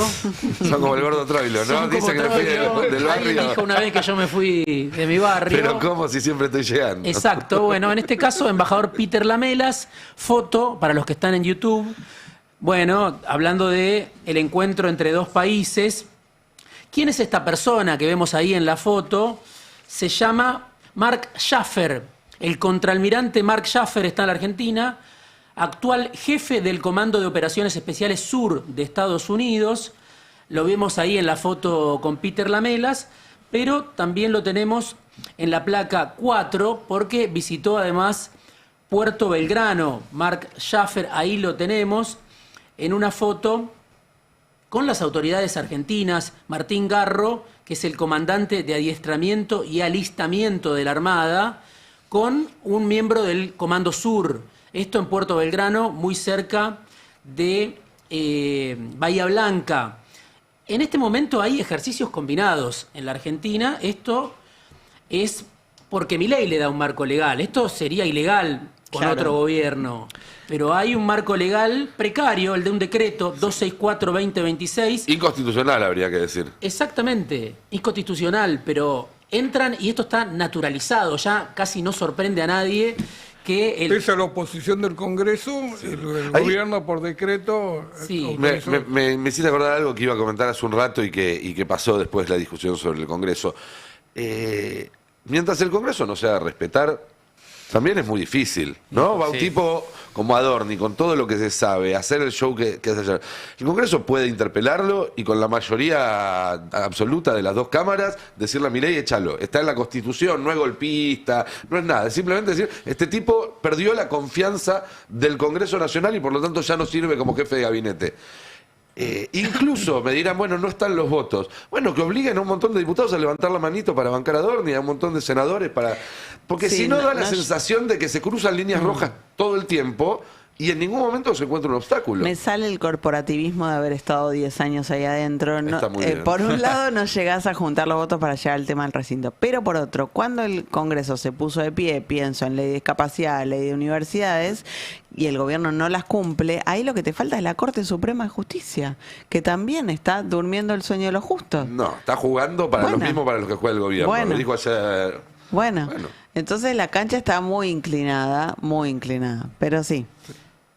Perdón, cierro paréntesis. Sí, cerremos paréntesis. Sigo con esto porque este ejercicio militar, según la Casa Rosada, es el más importante de los últimos 25 años. Empezó el 6 de abril y son 4 semanas. No es un vuelo relámpago, sino que el enviado del Comando Sur está acá durante 4 semanas. ¿Qué día me dijiste, perdón? El 6 de abril empezó. Es el mismo día que está el primer registro de Peter Thiel en la Argentina, ¿no es cierto?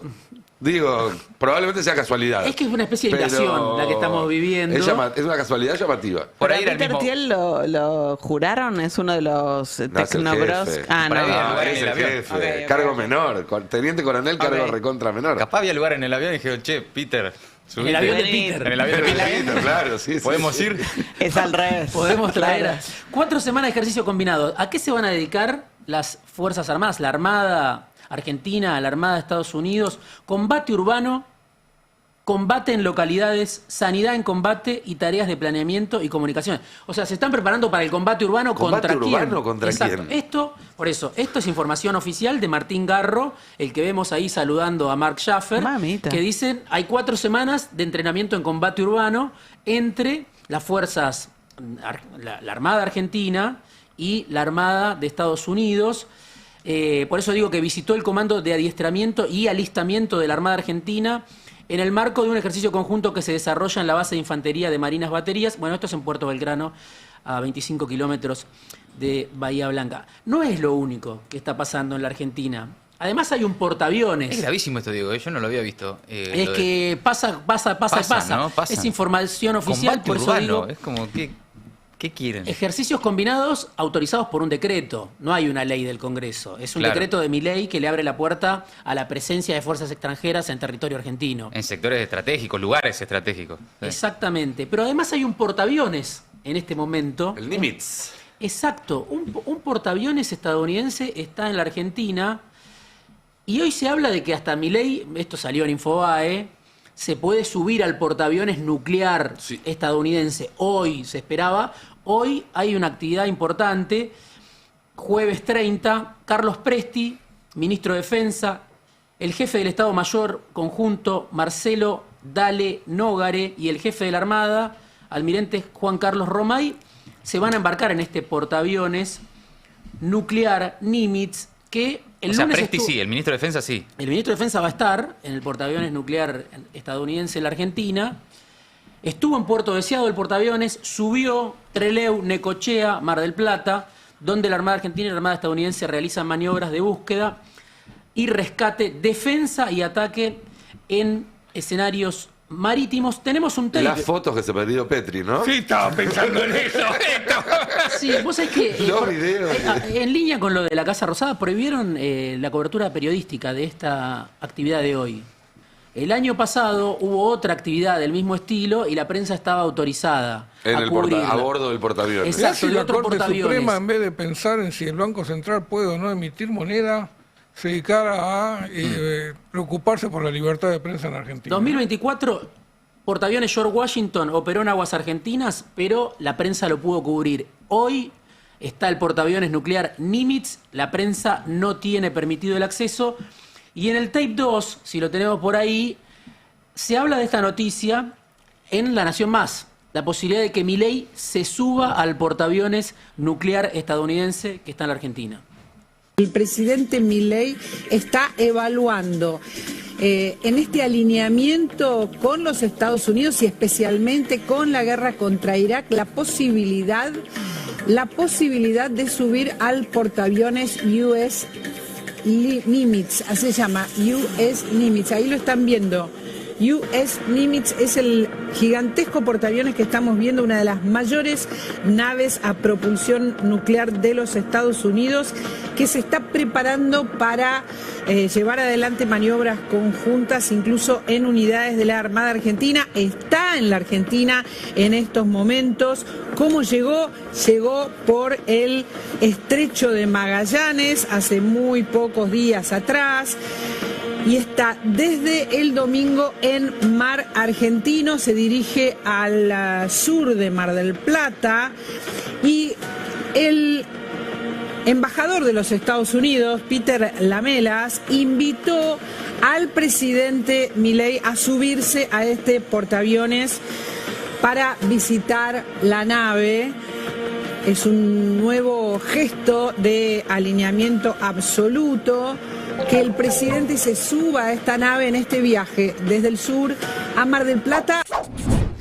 Bueno, parece una película de terror, pero en la Argentina. Alineamiento en el mejor de los casos, ¿no? Sí, esto sería hoy. Si se sube Milei, sería hoy. Está previsto que se suba a este portaaviones. No sabemos si finalmente lo va a hacer. También tiene que ir al Hotel Yao Yao, donde hay un foro donde se dice que va a estar Peter Thiel, la reina Máxima, Máxima etcétera. sí va a estar.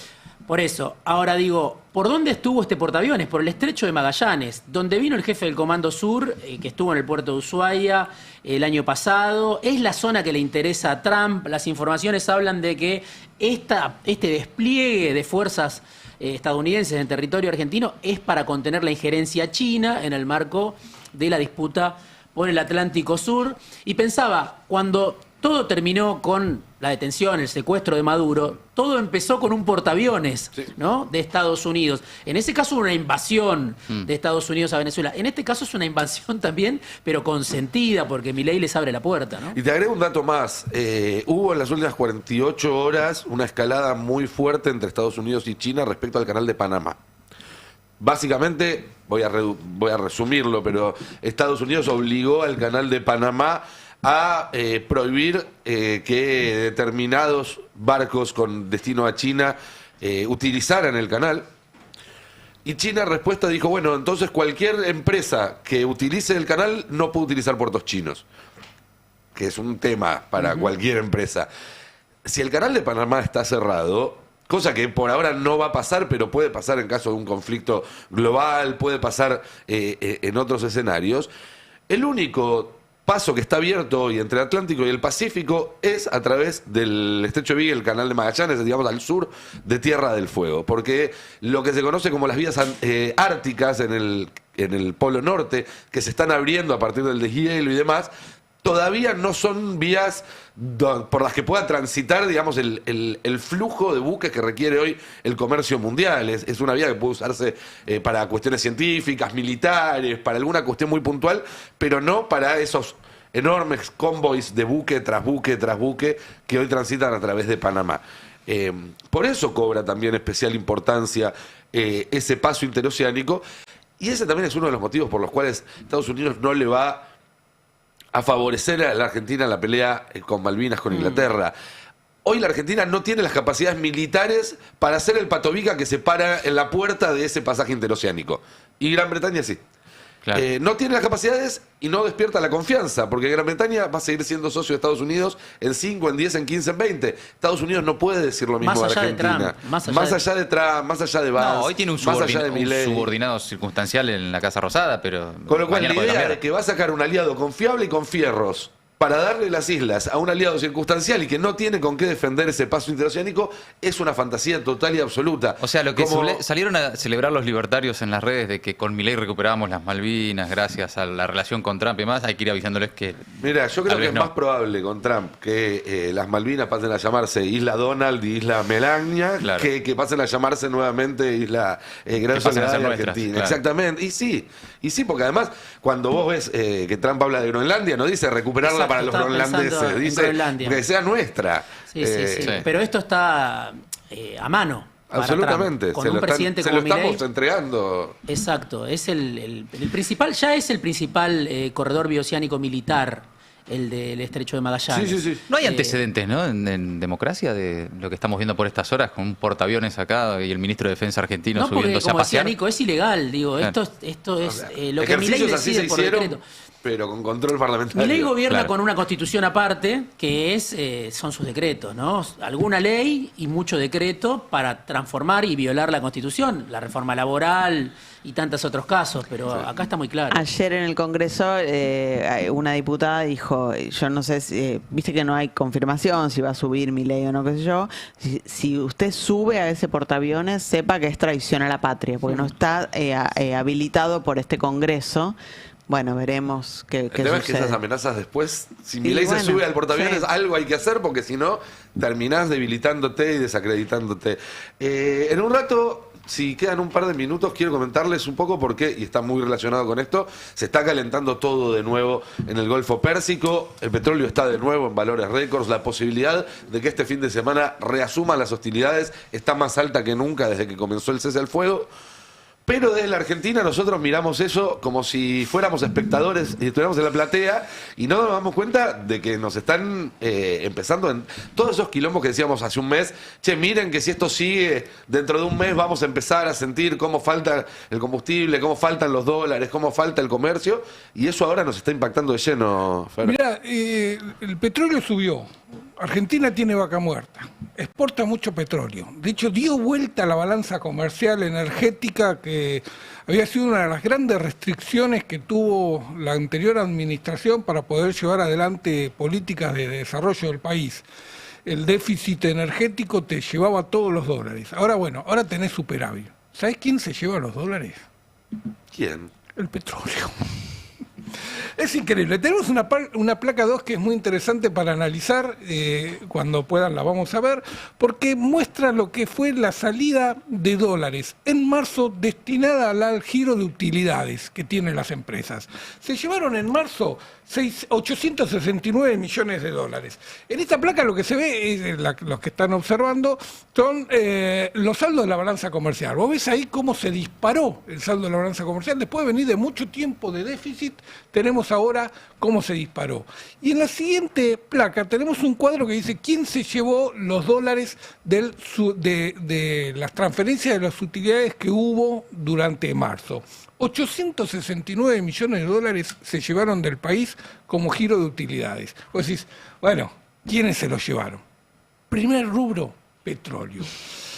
460 millones de dólares, es decir, prácticamente la mitad de lo que, más de la mitad de lo que se giró de utilidades se lo llevaron las empresas de petróleo. Pero si además a eso le sumás lo que el negocio petrolero insumió, como el pago de fletes, el pago de servicios de la deuda, dólares para las actividades comerciales, queda que en marzo dejaron un déficit en la cuenta corriente cambiaria de 33 millones de dólares. Se lo llevaron todo. Se lo llevaron todo. Y ahora, también es interesante, porque vos decís, petróleo es la primera. Segundo, metales también. Y eso va contra la idea de, si vos le ponés algún tipo de límite al giro de dividendos, no van a venir a invertir. Petróleo y metales no los van a encontrar ni en Uruguay, ni en Paraguay, ni en Nicaragua, están acá, digamos. Son cosas que el país puede poner condiciones.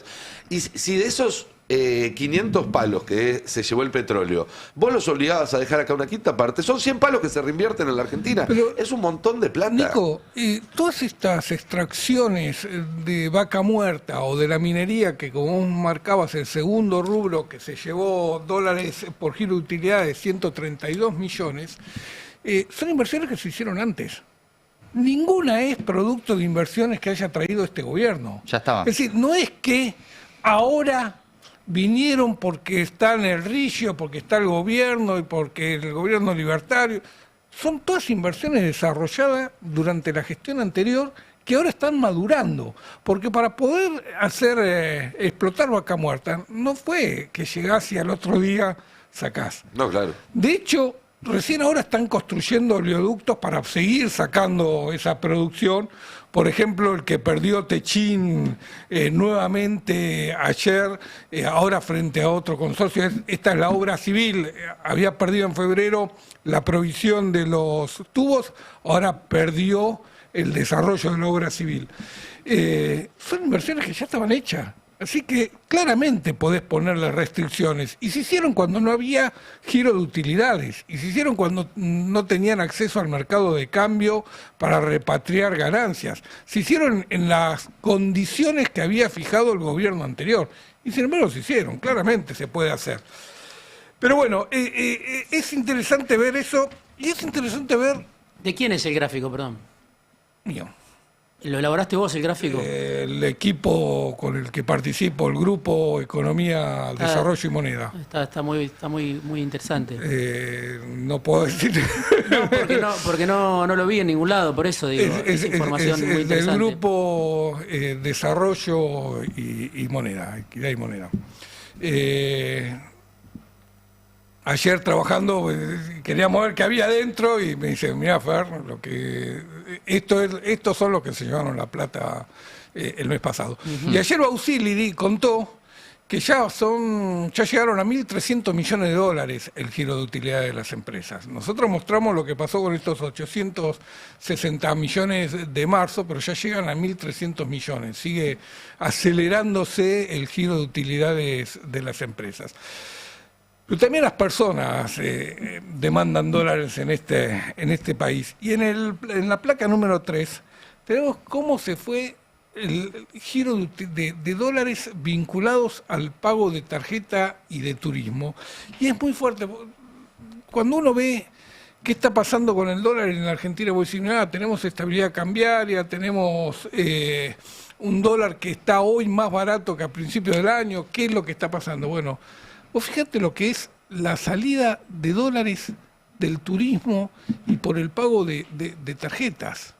Es violento. Son cifras que son muy difíciles de sostener si no fuera por el proceso de endeudamiento que hay hoy en la Argentina, que es el único que trae dólares. Mucho más fuerte el gasto en tarjeta de crédito que el de lo que es efectivamente pasajes y demás, ¿no? Bueno, pero lo que pasa es que en tarjeta está incluido todo también, ¿no? Está incluido el turismo, el consumo de gente que no viaja, pero que pide de afuera. Que pide de afuera. Eso te iba a decir. Y se viene el Mundial ahora. Porque el que viaja también muchas veces viaja con cash. Entonces tampoco se ve reflejado en ese gráfico. Es bastante más grande en realidad.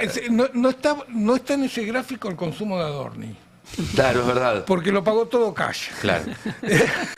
Che, perdón, pregunto en serio por el Mundial. Sí, va a tener un impacto tremendo. Siempre tiene impacto. Siempre tiene un impacto muy, muy fuerte. El Mundial de Clubes con, todos los bosteros, ¿no? Muchos bosteros, sí. Vos Estados querías decirlo de Boca, claro, está bien. El dato de Boca querías aportar. De buen pasar. Claro, Lo que sucede mucho es que mucho ya está pago. Ganadores del modelo. Mucho del viaje para el Mundial. De los que van a ir al Mundial. Claro. Ya pagaron, ya vienen haciéndolo. Porque son... Qué suerte, porque aumentaron mucho los pasajes en avión con la guerra en Irán, ¿no? Así que si ya los tenían pagos, mejor para ellos. Y lo que puede llegar a pasar si la guerra se extiende y sigue habiendo desabastecimiento de combustible para la aviación. Hay que pensar que el 80% del combustible que usaba la aviación salía por el estrecho de Hormuz. De hecho, en Asia hay muchas suspensiones de vuelos, Sí, Europa muchas también, suspensiones de ya vuelos en están. Europa también. Aumentó la nafta, ¿no? Creo que Sí. te lo escuchaba a vos. Sí, Aumentó. YPF no aguantó los 45 días que dijo que Pero iba a ahora viene aguantar. todo el Me fijé igual y el anuncio decía vamos a aguantarlo hasta 45 días, con lo cual técnicamente no incumplieron su palabra, simplemente están cagando a todo el mundo, Claro. pero no incumplieron su palabra. 27 días Y ahora aguantaron vienen sin los aumentos de aumentar. transporte, de subte, de colectivo. Bueno, hoy hay una reunión, de hecho, ¿no? peajes. Entre transporte y las empresas del sector para ver si baja la guita o no. Y si no, la semana que viene se complica el pago de salarios. Otra Tienen que vez. pagar el jueves y Lo que- va a haber despelote. Y esto en un contexto, insisto, en el cual la guerra va a recrudecer seguramente en las próximas Hoy el semanas y eso va a petróleo llegó a- implicar El un nuevo petróleo llegó a salto. 126. Sí. Yo hablaba ayer con alguien que conoce bastante del asunto y me decía, antes de la guerra el piso era 65 más o menos. Después de esta primera etapa de la guerra el piso pasó a ser 80, 90. Cuando se calmaba todo vieron que llegaba hasta ahí y resistía. Ahora estamos hablando de un piso de 100. Es muy difícil que vuelva a bajar de 100 en este contexto y ese 120, 120 y pico que se vio ayer para el Brent, no me dice, hoy no es un valor extremo. De hecho, hoy a la mañana salió un vocero del gobierno iraní a hablar de 140, decir, bueno, si ustedes siguen jodiendo, esto se va a 140. El bloqueo naval de Estados Unidos está afectando más a todo el petróleo que va a Europa que al petróleo que va a Asia.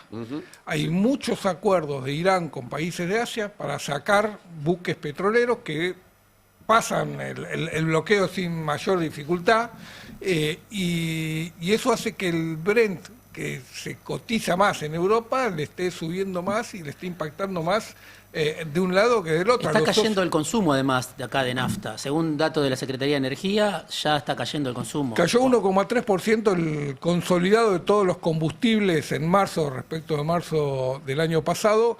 Fue más que en febrero, obviamente, porque tiene más días, entonces claramente se consume más.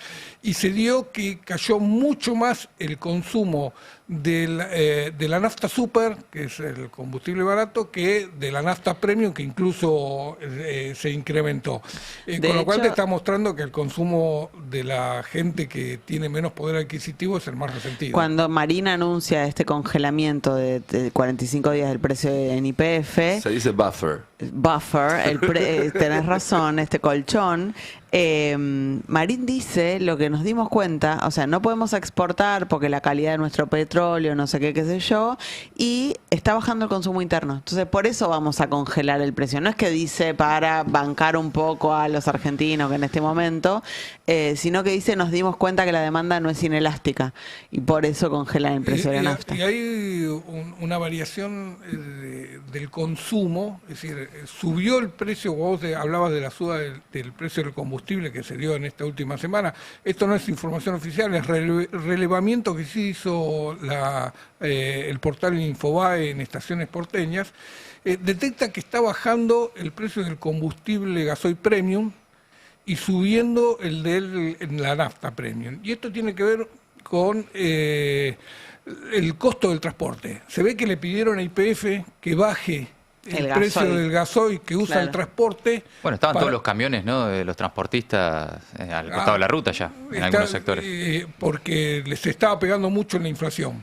Entonces, bajaron el gasoil que usa el transporte de cargas para que no tenga tanto impacto en la inflación y se lo subieron a los consumidores. Sin duda.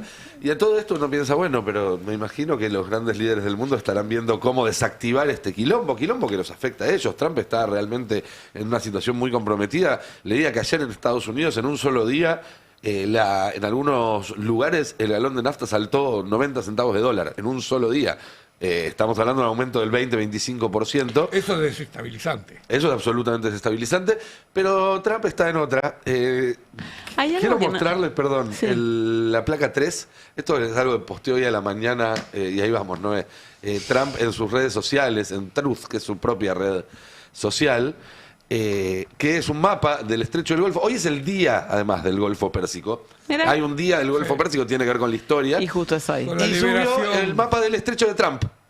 Ah, qué Así, bien. nada invita a la paz más que un posteo Qué chiflado. de este tipo diciendo es el estrecho de Delirante. Trump, absolutamente Está haciendo un delirante. papelón, Trump, me parece. Sí, es fuerte, ¿eh? Y Es muy está fuerte. Además, el perdiendo el poder que respeto tienen, ¿no? del mundo. Porque son unos Sí. chiflados, pero son chiflados con mucho poder, ¿no? Sí, Son muy peligrosos. Para destruir. Claro. No, te quería preguntar, capaz no lo sabes y no sé cómo funciona. Viste que mañana se vence el plazo que Trump tenía para hacer esta guerra sin habilitación del Congreso. Sí, los 60 días. ¿Qué pasa? O sea, ¿qué pasa? Nada, no pasa nada. Y Sigue lo más probable es gastando que no guita pase como nada. loco, Sí, claro. Lo más probable. Pasa un poco lo 25.000 mismo acá. millones de dólares. Se pasan líneas rojas, pero como no hay mecanismos Contrapeso. para que esas líneas rojas se cumplan, entonces avanzan y... Sigue todo. De hecho, el Y arrasan Congreso con todo. votó varias veces no limitar el poder de El Trump. gasto. No, O sea, no hoy- limitar el poder De tomar decisiones en esta Trump guerra. para declarar la guerra. Claro, hubo intentos de ponerle un freno desde el Congreso y nunca tuvieron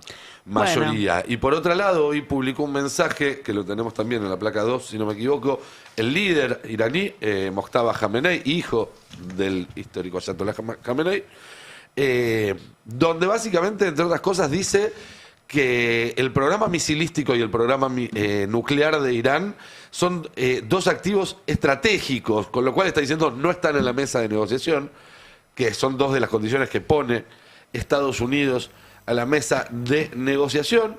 Dijo que el único lugar que tiene los Estados Unidos en el Golfo Pérsico es en el fondo del mar, como diciendo, no queremos ni siquiera que sigan las bases que estuvieron acá durante 50, 60, 80 años. Por eso parece más difícil que nunca en este momento que haya algún tipo de acuerdo y más probable que nunca que este fin de semana vuelvan a reactivarse los ataques. Ayer hubo una charla muy larga, más de 1 hora y media, entre Putin y Trump, donde Putin le dijo, ojo que si ustedes vuelven a agredir, nosotros podemos llegar a responder, porque ya consideramos que esto nos afecta directamente a nosotros. Es decir, la posibilidad de una escalada muy importante, y China que anunció hoy oficialmente que espera que el tema Taiwán sea central en las conversaciones que se espera que tengan en 2 semanas Estados Unidos y China cuando Trump visite Beijing, si no se vuelve a postergar o a cancelar. A mí me llama la atención ver cómo en Irán, en Teherán y en las distintas ciudades están velando las armas. Literalmente, todas las noches pasan los camiones mostrando misiles, mostrando los drones, mostrando distintos tipos de armamento y todo el pueblo en la calle celebrándolo. No hay ninguna intención en el pueblo iraní de decir esto terminó. Y esto, volviendo a lo que decías, ¿no? A Trump también le genera un costo reputacional alto, porque Trump había hecho un ataque en junio del año pasado, ¿se acuerdan? Y terminó diciendo, destruimos el plan nuclear de Irán. De hecho, salió una nota de la Casa Blanca que decía, cualquiera que diga otra cosa es mentira.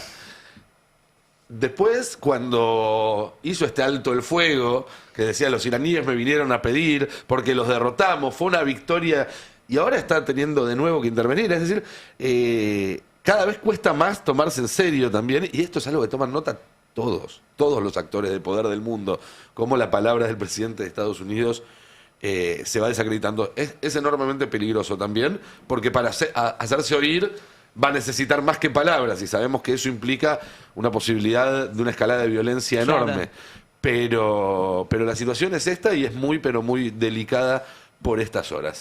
Va a tener que negociar sí o sí, ¿no? Veremos si puede. ¿Con Veremos quién? si... Bueno. ¿Negociar qué y con quién? Irán le hizo una propuesta ahí, ¿no? La propuesta de Irán es andate. Exactamente. Sí, reconocer la derrota. Bueno. Fuerte. Bueno. Bueno, nos vamos yendo. Perdón, hay Termina una el- que está sí, informando Infobae Mati, que perdón. tenía que ver con lo que está diciendo, lo que nos contó Diego Genud, que Milei arribó al portaaviones. Ah, bueno, ya está. Ah, bueno. Y ya hay foto, con los pulgarcitos para arriba. Lo que deben ser esos pelos, ¿no? Ahí arriba en el medio del... No, tiene casco. Tiene un casquito y unos lentes. Tiene el casco y las gafas, entonces no. Alguien puede pensar en Petri, No. pobrecito. Finalmente llegó. Bueno, que era la duda de la mañana, ¿no? Está Sí. Milei en el portaaviones. Pero sí, está en el portaaviones. En un portaaviones que no fue autorizado por el Ahí Congreso está. argentino para estar en aguas argentinas. Una invasión consentida. Una invasión consentida, así Qué es, ese es el increíble, título. increíble. Gente, nos vamos yendo, quédense que ya viene Verdades Afiladas y luego se quedan en toda la continuidad del Destape con Mati, con Mariano Martín. A la tarde volvemos aquí a hacer el pase de la tarde y cerrará la programación, como siempre, Batalla Cultural para no perderse ni un minuto. Muchísimas gracias, compañeros, compañeras, Gracias. también a todo el Adiós. equipo que está allí del otro lado. Bueno, nos reencontraremos nosotros a la tarde y si no, mañana a la mañana acá haciendo el pase. Que tengan todos muy buen día. Chau, chau. En un país complicado, una radio sin vueltas. El Destape 1070. Radio y punto.